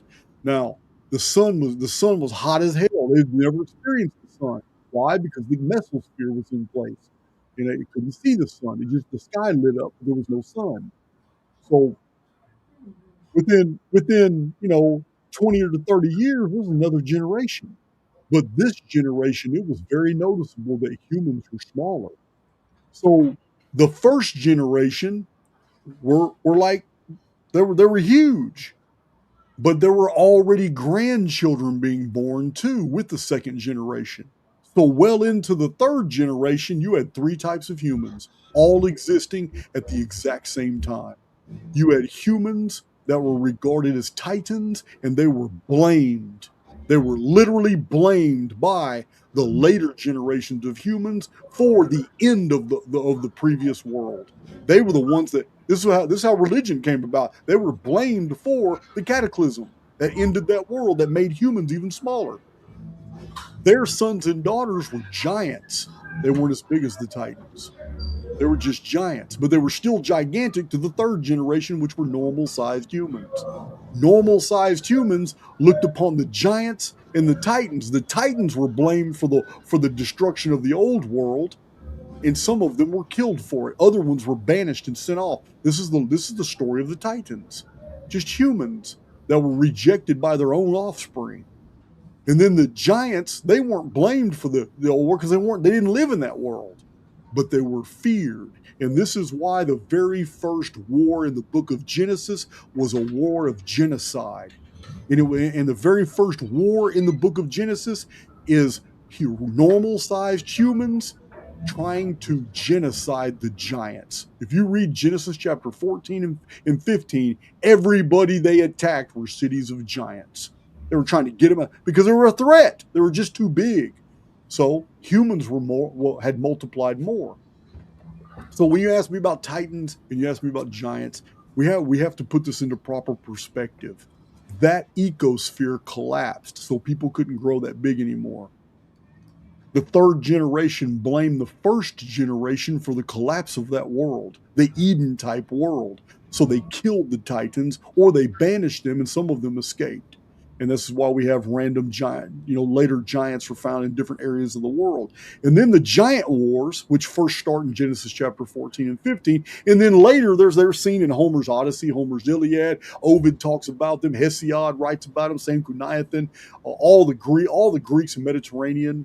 And then you have the giants on ancient Ireland, the Fomorians, then the giants of Cornwall. You have, matter of fact, Coronaios was known as a giant slayer. He was the ally of Brutus when they took over ancient Albion and they settled Cornwall and Wales and in England. There were already giants populating the area.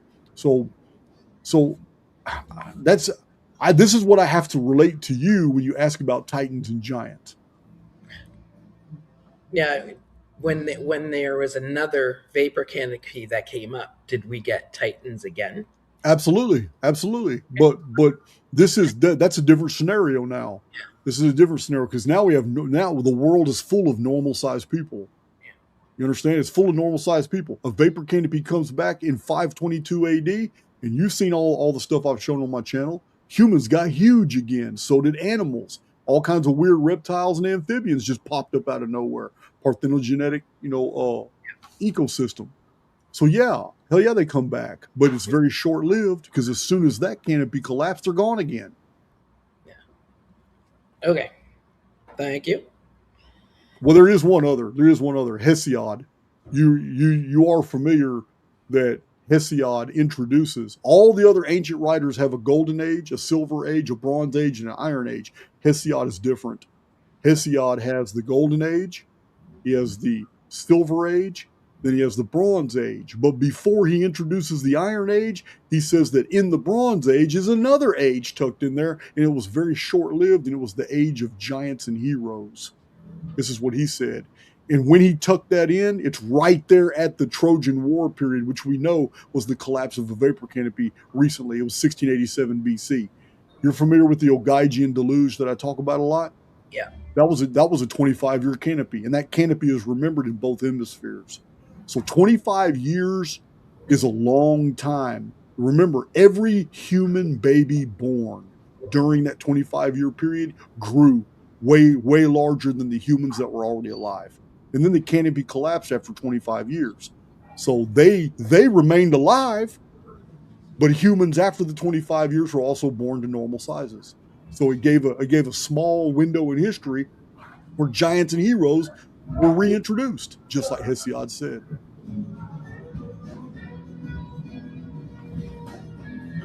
All right, just give me 1 second. Take your time.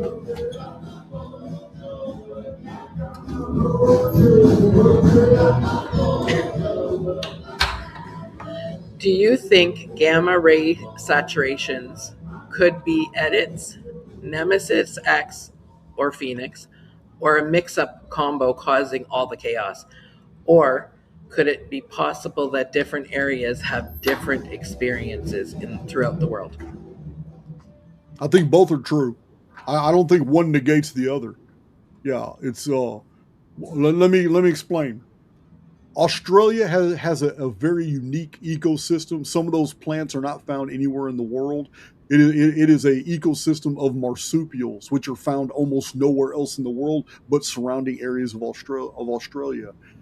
There are only a very, very few exceptions, like the opossum. But the same can be said of the Americas. The Americas have unique plants and animals that are not found anywhere else in the world, especially birds, like hummingbirds. Yeah, 2,000 different species of hummingbirds, but they're only found in the Americas.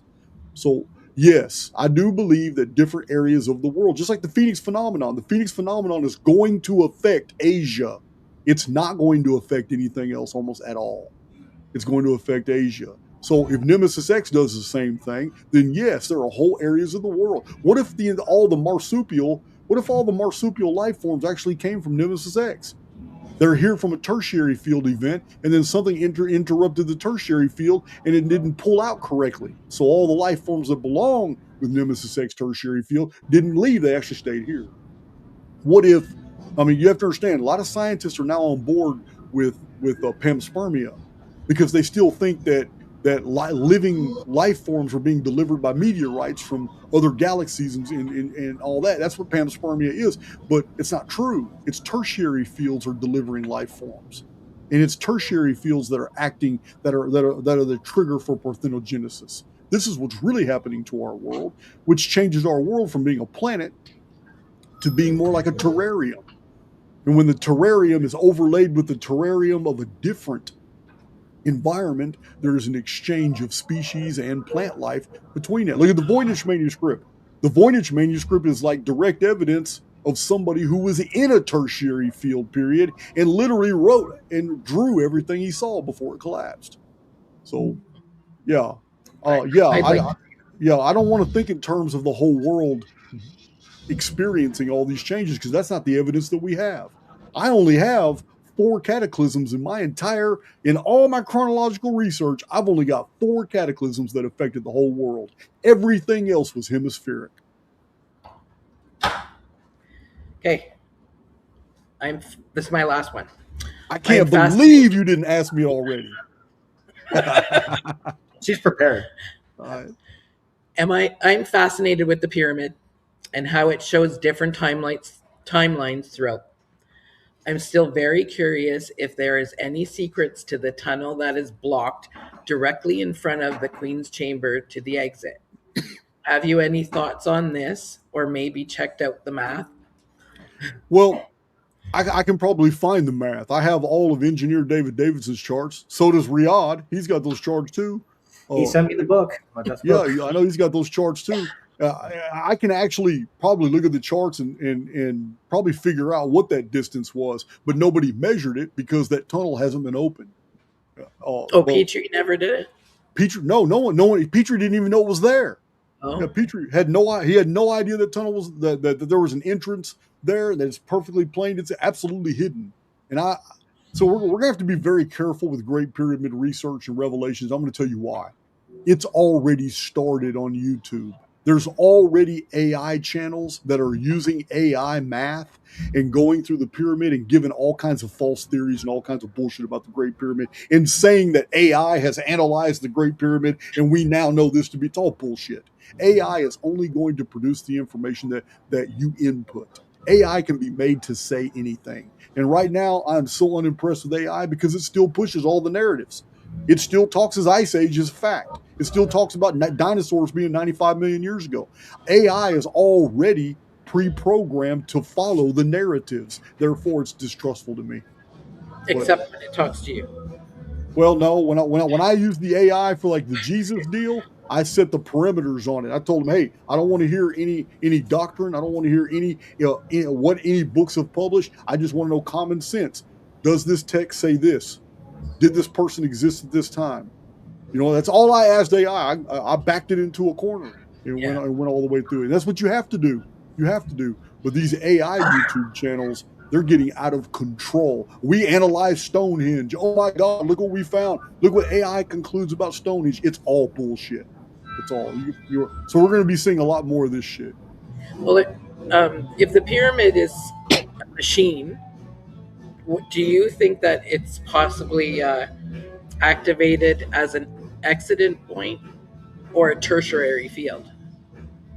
Well, I mean, I've theorized in the past, but yeah, it's a machine. It has a machine. It has an engineering function. There's no doubt. And you know what? The real irony here is that it will probably be AI that figures out what that machine does. But that's not something that's going to be revealed to the public at all.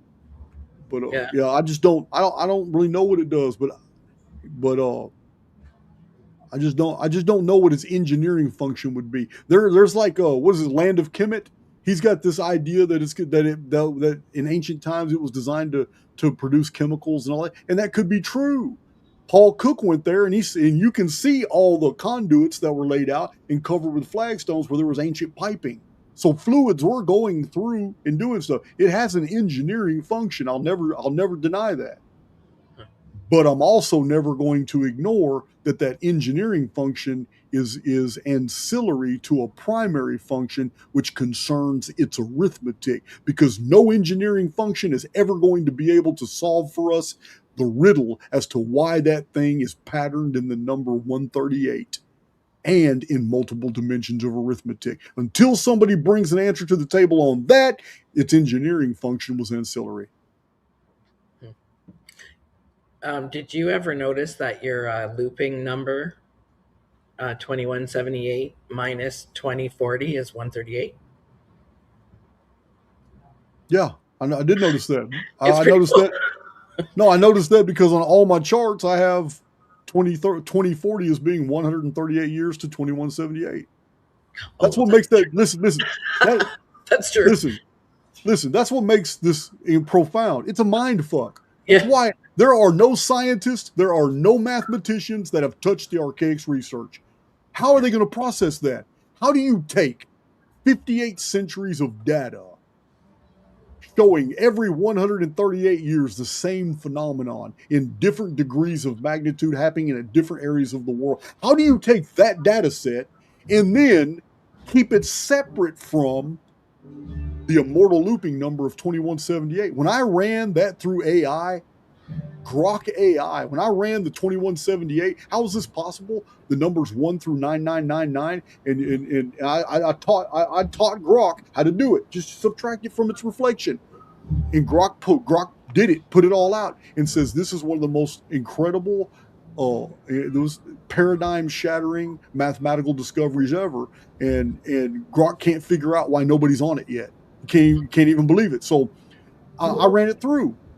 But I didn't need to. We've already run it through the software. And other people have tried to disprove it. It's a mind fuck that all these numbers become zero, but one, 2178. So here's an independent data set on the Phoenix phenomenon attached to this mathematical puzzle of a mortal number that never goes anywhere, but you have to connect them because 2040 is 138 years to Yeah. 2178. So they are connected. Absolutely. And they're connected for many other reasons than that, such as the fact that the entire Nemesis X history is 5,544 years. But that number, when you take it through its permutations, reduces to 2178. And there's even the Mayan long count does it. So I got charts that show all the different calendrical systems reduced to 2178. It's amazing. It's crazy. It's absolutely crazy. But that's what it does. So It's my favorite topic to listen to. yeah. It's Do I crazy. have time for one more? Yeah, of course you do. Okay. He's going to let me ask you one more You don't thing. really, but you do. Yeah. Come on. Can you please refresh my memory? Why did people not trust the sun anymore for their calendars? Was it because of the collapse of the vapor canopy? Nope, had nothing to do with the vapor canopy. And why did they say it played false? The year was 713 BC. Emmanuel Velikovsky covers this a lot. He is very hated. He will not be cited by Graham Hancock, who wants to push everything to the younger Dryas. But Velikovsky brought to our attention that there was a magnetic field reversal in the 8th century as recorded in Greek and Etruscan pottery. 713 BC is when the year changed from 360 days to 365.24 days, and it took over a century for all the different civilizations and cultures to catch up. In the Assyrian records and in the records of the Mediterranean, we find out why. We find out that the sun stopped moving across the sky. It even retarded its movement by 10 degrees before it resumed its movement across the sky. The exact same phenomenon was mentioned in the annals of Coatitlan of ancient Mexico. It's the exact same phenomenon. They saw it from a different perspective. The sun was on the horizon, went up, and then went back down.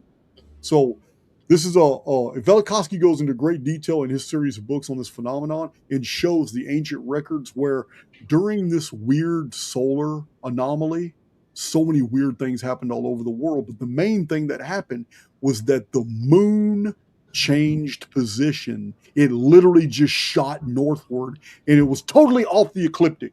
The moon was nowhere where it was supposed to be. It had disrupted every lunar calendar. This is before zodiacs, everything. It just the entire world lost faith in the moon because the moon wasn't in its proper station. So as soon as this episode was over, it took 4 months for the moon to restabilize as to where to back where it's supposed to be in the sky. Since that event, all of a sudden, it was almost ubiquitous around the world. People started using solar calendars, but they used the lunar model. What do I mean by that? The old lunar model was 12 houses of the moon with a 13th house interposed, intercalary, whenever they needed to catch the calendar up to the seasons. So they borrowed the exact same model. All these civilizations just said, well, you know what? We already got the heavens divided into 12 quadrants for the moon. Instead, we'll just do the sun. So it was a paradigm shift. The moon is all about observation because you can see it cross the night sky. But when they switched over to a solar calendar, it's not by observation anymore. It's prediction. Because at nighttime, you can't even see the sun at all. The original solar calendars is the origin of also the solar zodiacs, because many of the lunar zodiacs were 18 houses, not 12, and they had condensed them to 12. This is why your solar zodiac has several signs that are the combination of two different symbols, like what, a goat and a fish. Originally, they were independent symbols. Some of the zodiac signs have different symbols in one sign, but they actually belong to different houses in the pre 713 BC event. So the loss of the reason lunar calendars lost popularity in the 8th century is because of this event. They couldn't trust the moon to keep the times, so they switched over to the sun. This is in ancient Greece, this is the exact time that Apollo appears preeminent. Apollo begins to rule. One of the very first myths of Apollo is how he altered the constellations to create a new zodiac. Yeah. And the moon became subservient, and the sun was the great power now. And this lasted for a while. This gave rise to our solar zodiacs. Within 200 or 300 years, we developed the Aries through Pisces zodiac, which took over 700 years to develop. But that's where it began. This event here, and no, it was not. It had nothing to do with the vapor canopy. It's not even attached to the Phoenix phenomenon or Nemesis X at all. It's attached to something else. Something I rarely talk about. I've only done 2 videos on it. It's called the Dark Satellite. Yes, I still want to know about The Statue of Liberty, the steps are counting. Oh, Absolutely. Yeah. That's why the Statue of Liberty has 168 steps. It counts down to 2052. Yeah. So, Jason, we have 2 more questions. There's 2 people, but I'm going to read one of the questions. It's for Tavania, very lovely person that I met her. So, Tavania. I'm sorry. Very nice person that came from Michigan. So that's a decent drive. And she's wondering, Jason, can you give us a refresher course on the 7 comets expected starting in 2028? A, can we get a list of the historical references to review? And will the comets be sky phenomenon as harbingers only, or will there be physical events associated with the 7 comets? Did somebody say 7 comets? 7 comets. Comets as in like Halley's Comet? Comets. COMETS. Comments. Where? COMETS. Comets. It sounds like when the sun darkens, kind of. Is that where you got this question?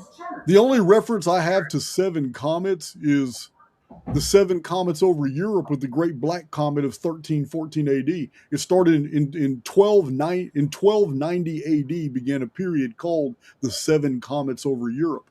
And the 7th comet was 1314 AD, which is Nemesis X. It's the exact year for Nemesis X. It's described as a great black comet across the sky. Now, in my older charts, there is the 7 comets of the apocalypse, which begins in 2040. that's the one she's talking about. Yeah, because there's nothing in 20. You just said 2028. I thought one of the first ones. She said, I think so. Yeah. Oh, okay. Yeah. So, the 7 comets was always the 7 comets is a theme in the ancient world. You remember I told you in a video that one of the things you find in a lot of the prayer literature from the 13 and 1400s was dear Heavenly Father, please protect us from the plague, the Turk, and the comets. You remember that old prayer? I've cited it a few times, but it's dear Heavenly Father, please protect us from this is the main prayer of that time period. Please protect us from the plague, the Turks, and the comets. But the book of Revelation also has in old literature, it has this theme attached to it of the return of 7 comets. But yeah, I don't have anything in the Archaics model that really. It's just a period of time. It's a title for a period of time. I don't know about 7 individual comets, except for that historical time from 1290 to 1314 AD when there was 7 actual comets. And though everybody thought the world was being destroyed, and it kind of was because 1/3 of the world was destroyed in the Great Black Death right after that. But 1314 AD was an appearance of Nemesis X. It's called the Black Comet. Okay, so there's no 7 comets from the old chart coming? So there's no 7. She's asking, are there 7 comets from the old chart coming? She's saying there's not. That's not something to look out for. I don't know if there's 7 comets coming. I just don't. Okay. I have no idea. I don't. I'm just going to say bye, Jason. Wish you would have came here. See you later. Yeah, there are a lot of accommodating people here, Jason. You come up over the border, we'll smuggle you in. We're good. Okay, so we have one last person, Rudra, and I apologize if I'm saying that wrong. All right. Oh, Dilla. My buddy, he's also from India. Hi, Jason. How are you? How you doing? Good. Firstly, want to thank you for all you do. Got to meet a Awesome. bunch of lovely souls over here. My question is, do you have any information about Mount Kailash? There seems to be an air of secrecy about Mount Kailash. Is that connected by any ways to the Grand Pyramid of Egypt? What mount are you saying? Mount Kailash. I don't know anything about it. It's not. I don't think I've So- ever. I don't think I've ever researched that. Mount Kailash is up in the Himalayas. This is where three countries that don't see eye to eye actually block anyone from going there, which is Tibet, India, China, and Nepal, four of them. They don't allow anyone to go up there. There seems to be stories about something you had mentioned before about two archaeologists going up. You had mentioned about two archaeologists going up to a mountain and aging 3-4 years within a few hours. Oh And no! They grew 2 inches in just 4 months of being in contact at the top of a volcano, studying why insects and plants were growing to such large sizes at Mount Pelée in Saint Martinique in the Caribbean after a volcanic eruption. These two scientists grew 2 inches. Okay, there seems to be a similar thing going on where there were two French archaeologists who had gone up there. They'd been up there for a few hours. They thought they were there for days, and they came up Oh, with full bearded, this and that. And that the rumors the Tibetans have is Shambhala is out there somewhere. got So you. that I got you. So they experienced a time dilation. Yeah, this is in the alien abduction phenomenon. This has been noticed.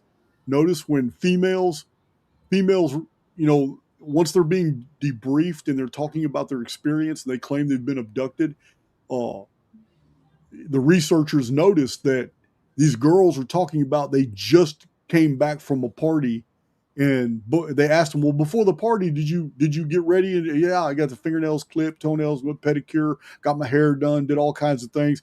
And then the researchers would talk to them like they noticed their fingernails have grown out, their toenails have, you know what I mean? It's like you didn't do the.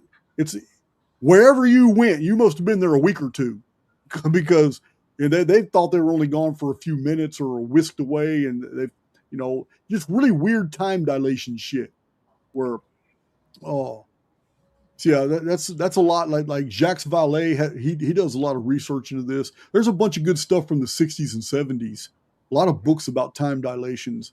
I haven't really gone into it much because I believe we live in some type of simulated context, so that would be just par for the course. right. Shambhala is interesting. I do need to do a video on Shambhala. It is kind of interesting.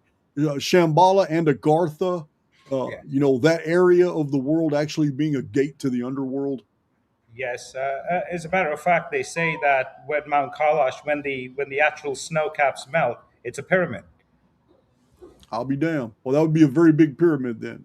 Yeah, it's a massive one, and there seems to be a lake called Lake Manasarovar, which I have family members who have actually gone on a pilgrimage there, and they say they see the orbs going in and out of that lake, Yeah.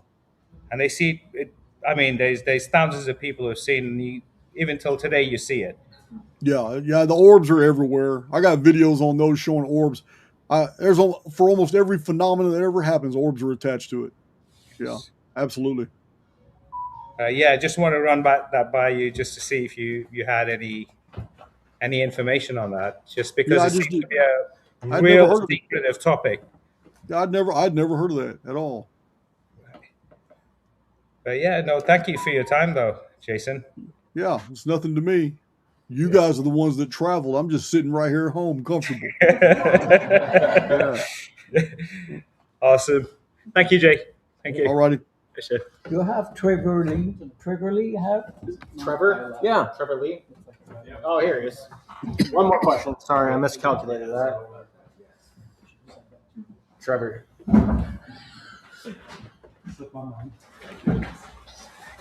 Yep. Hello, sir. Hey, how you doing? Oh, I like the shirt. Yeah, thank you. I ordered it from some bald guy. Yeah. I should talk, Right. I have a quick question here for you. Sure. In your opinion, why are the elites, the leaders, governments working so hard on the depopulation agenda, transhumanism, etc., if they are aware of the 2040, 2046 events that are coming? Well, if the elite's true agenda was to depopulate the world, then I'm going to have to say that they're doing a terrible job of it. They're doing a terrible job of it. I looked at the statistics recently, and anybody can Google this right now. I'm pretty sure that the world population has gone up about 560 to 600 million since 2020 when they were supposed to be depopulating us. We're approaching 8 billion. These are according to the official. I don't know if it's true. I don't know if there's 8 billion people here or not, but this is according to official sources that the population is steady rising. So I know that if I was the devil, and I know that all throughout human history, I've waged wars, released diseases, pathogens. I've done human trafficking. If I was the devil, and I realized that I can throw all the dark shit I want at these souls, and there's still souls that I can't get. They just pass on through like it's nothing. So I would change my tactics if I was the devil. If I was the devil, I would enslave a population so perfectly that the victims would actually love the new world that I was going to build for them.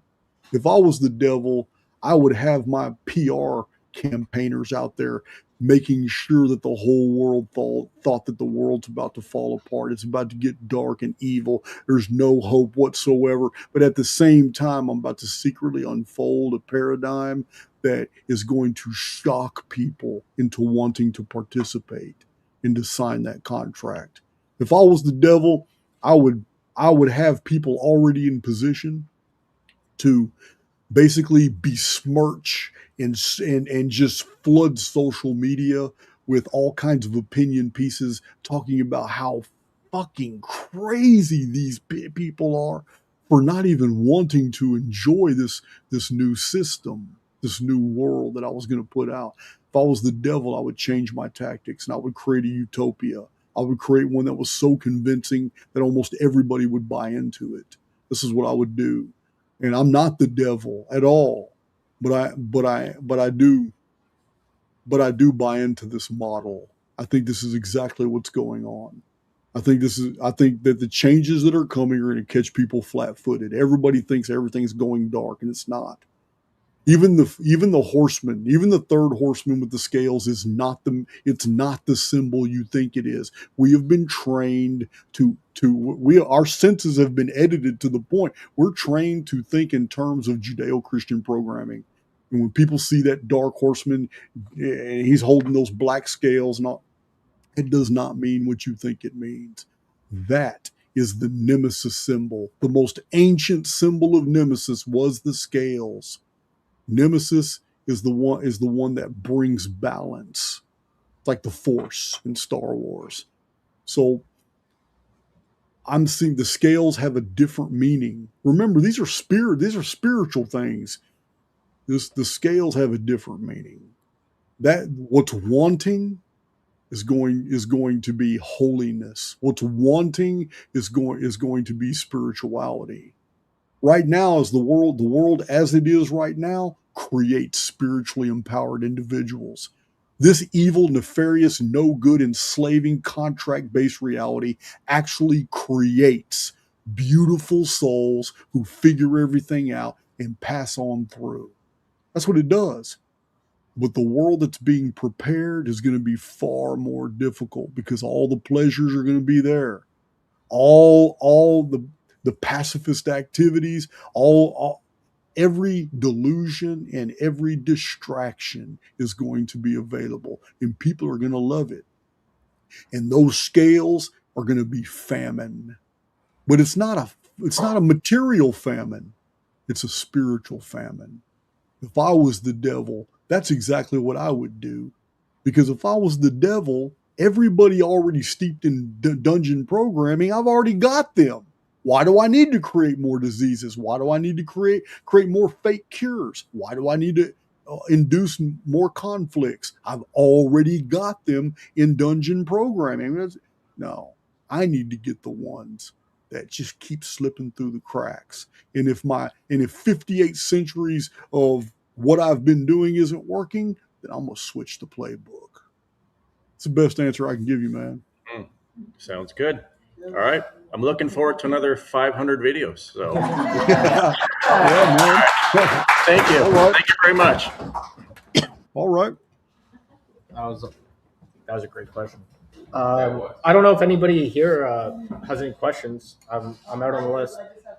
Oh, you have it? Oh, somebody Jason, else. if you don't mind entertaining one more question.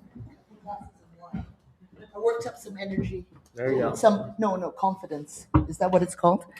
Hello, Jason. How are you? How you doing? I'm great. It's wonderful to actually talk to you. You know, I've been watching a lot of your videos.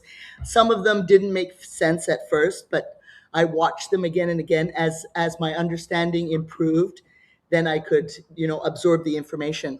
I don't really have a question because I'm sure you've covered everything in your videos. Have you ever talked about old mirrors from the vapor canopy? Do you know anything about those? Like alchemic mirrors that they destroyed. Apparently, they destroyed all the old mirrors that were really huge. And they talk about them being portals into a different world. Have you heard anything about that? I don't know. I don't know anything about that. So I can see though how a large mirror would be a problem for like a life form that was disguising itself as something it wasn't.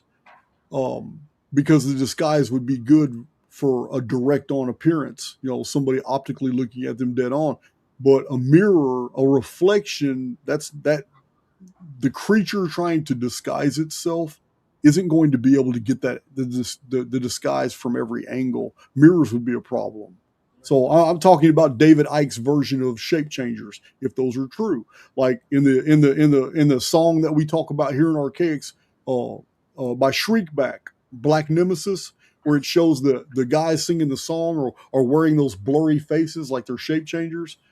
So the mirror, if it's true about the mirrors, it would be because somebody wants to conceal something, because that's what mirrors do. Mirrors convey reflections. But if what's being reflected isn't what's actually there, then what's actually there could actually lose some of its ability to disguise itself in the presence of a mirror.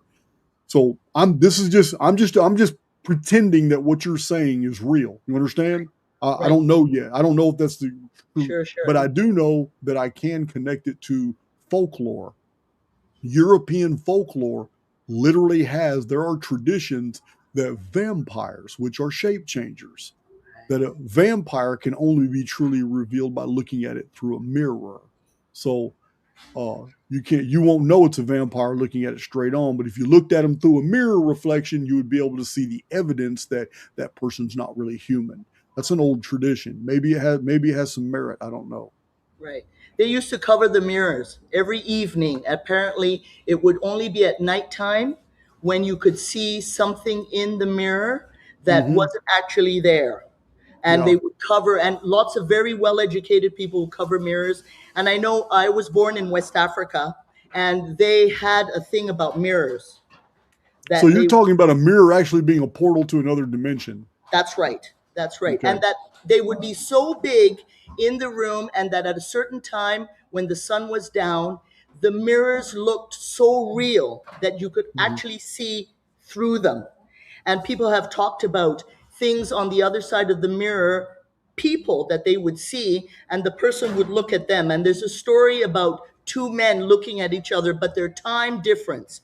One was, I think, 200 years in the past, and they could see each other, and they communicated with each other scientifically using some whatever. So this is just from my research. And what I love about your research, Jason, is that it's based on fact. It's not, just folklore and urban whatever. So that's what I love about you. These are things that I've always known since I was born, but you have added actual evidence to it.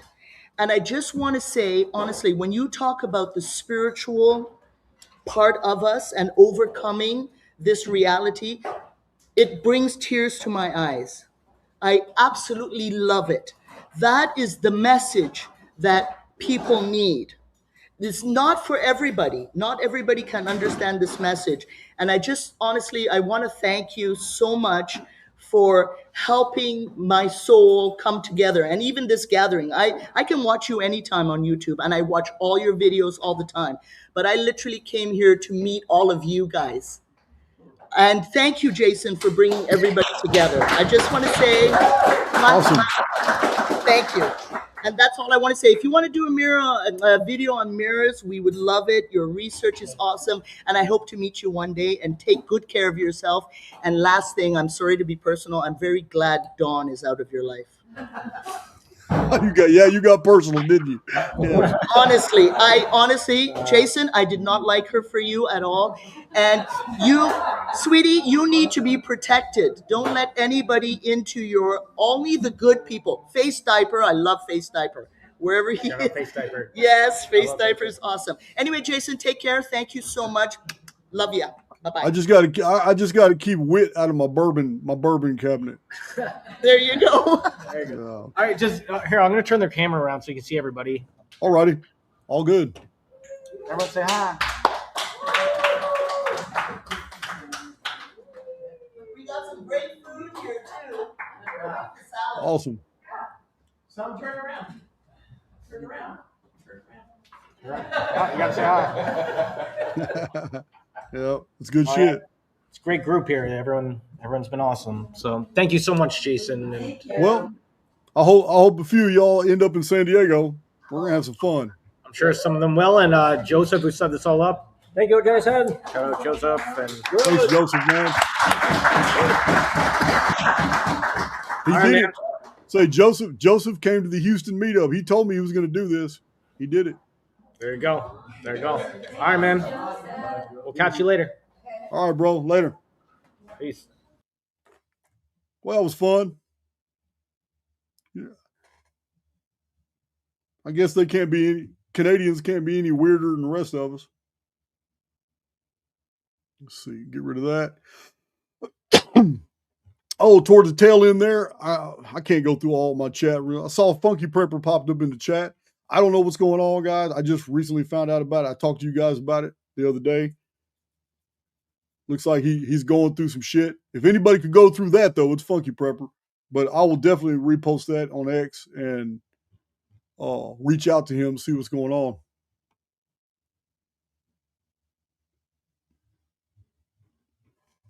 Let's see. Yeah, that was fun. That was all right. So that was our Canadian 2.5 hours. That was our Canadian meetup. Man, we've done a bunch of meetups lately. We did Ireland. Yeah. The UK, Canada. Last year I was at Vegas. I went to Las Vegas meetup.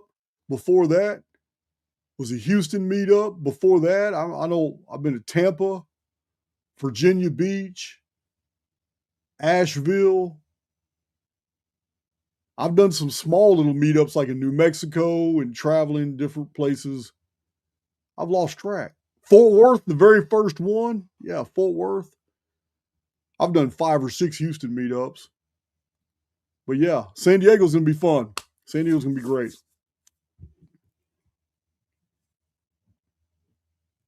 I'll be taking dear old dad. Dear old dad's going to go with me. We got to stop by and see her family. I haven't seen some of my family since the 80s. Live so far away, but Dad and I are going to go. Probably be a little emotional trip before we even get to the meetup.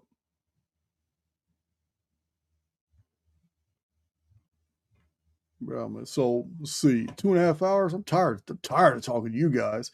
Look, seriously though, I just want to part with one. I just want to part with one minor detail.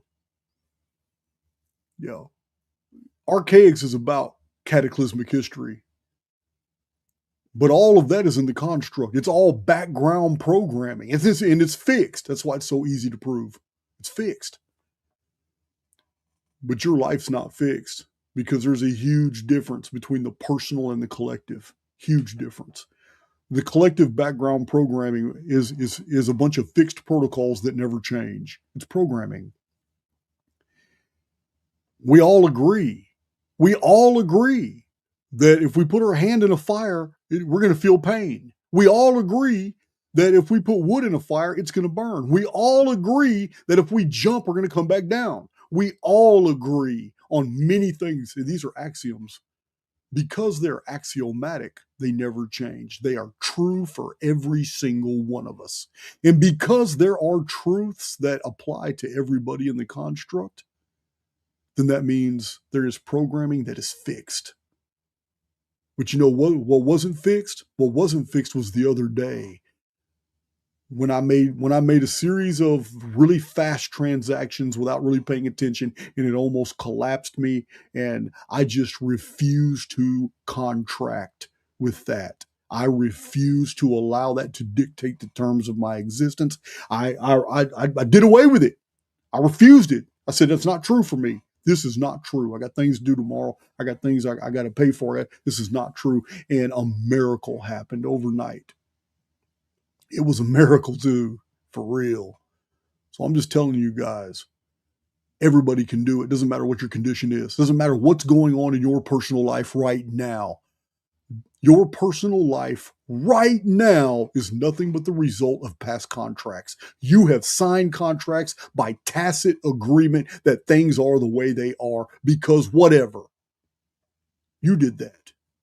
So you can undo it equally. Or you can just say it's not okay. I'm ready to move on. I am not this person. This is not my life. You can acknowledge something for what it is in the present, because everything in the present is a part of a past thought.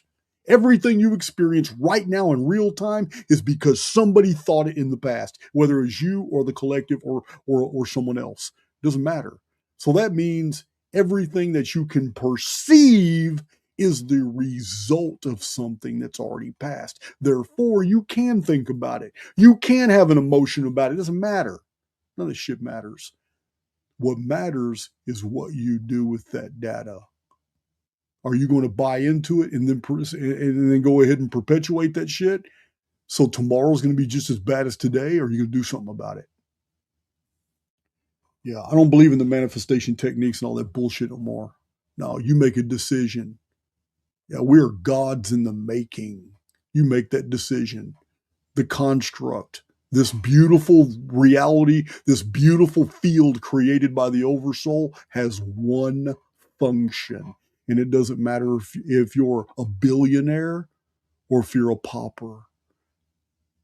This construct has one function, and its only function is to produce the experiences for the individual soul that's projecting a personality. Every single personality will have its world reflected back as the experiences expected of that personality. That's all the world does. It's its only function. You need to let that sink in. You quit worrying about all these little things that you suffer. Quit worrying about all these shit. The more you attach any significance to anything that you suffer, the more you will continue to suffer it. Decide for yourself. It's not okay. Tomorrow, all this, I'm done. I'm done with this. I'm done with these conditions. I'm done with this. I'm not thinking in these terms anymore. I'm done. I'm moving forward. Write a new contract. Be a pirate. Pirates were the greatest. They didn't give a damn. Be a pirate. You know what I'm talking about. Break on through. I love you guys, but I also love steaks, and I'm hungry.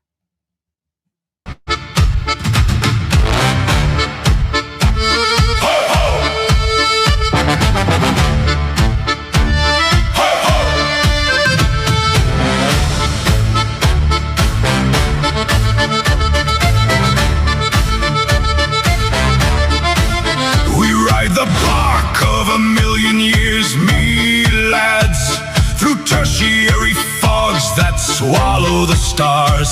Ghost ships of NPCs drift past our rail.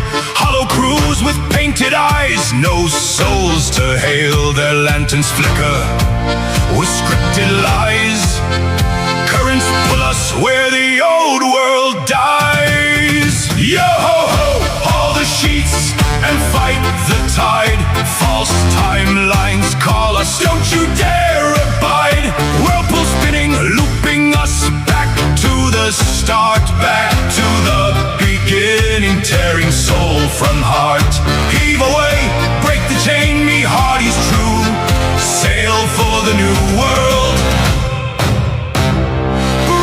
on through.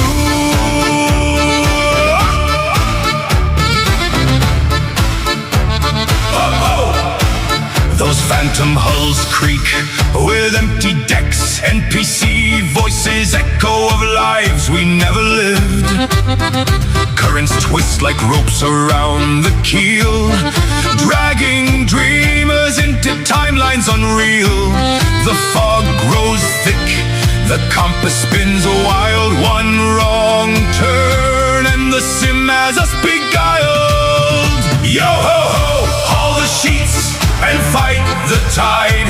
False timelines call us, don't you dare abide. Whirlpool spinning, looping us back to the start, back to the beginning, tearing soul from heart.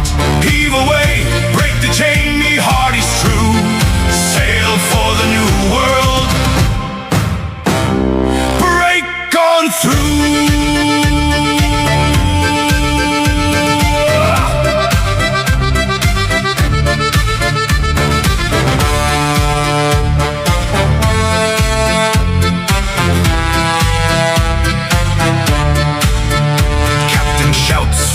Crow's nest high, steer by the chrono star or we'll never see sky.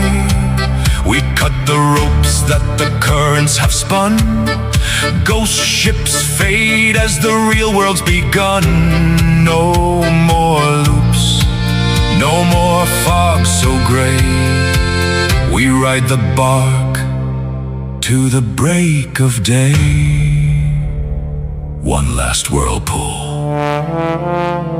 one last pull, then the fog parts and the new world calls. Oh! Yo ho ho, haul the sheets and fight the tide. We broke the false timelines, now the new world's wide. No more ghost ships, no more looping sea. Errants on the bark,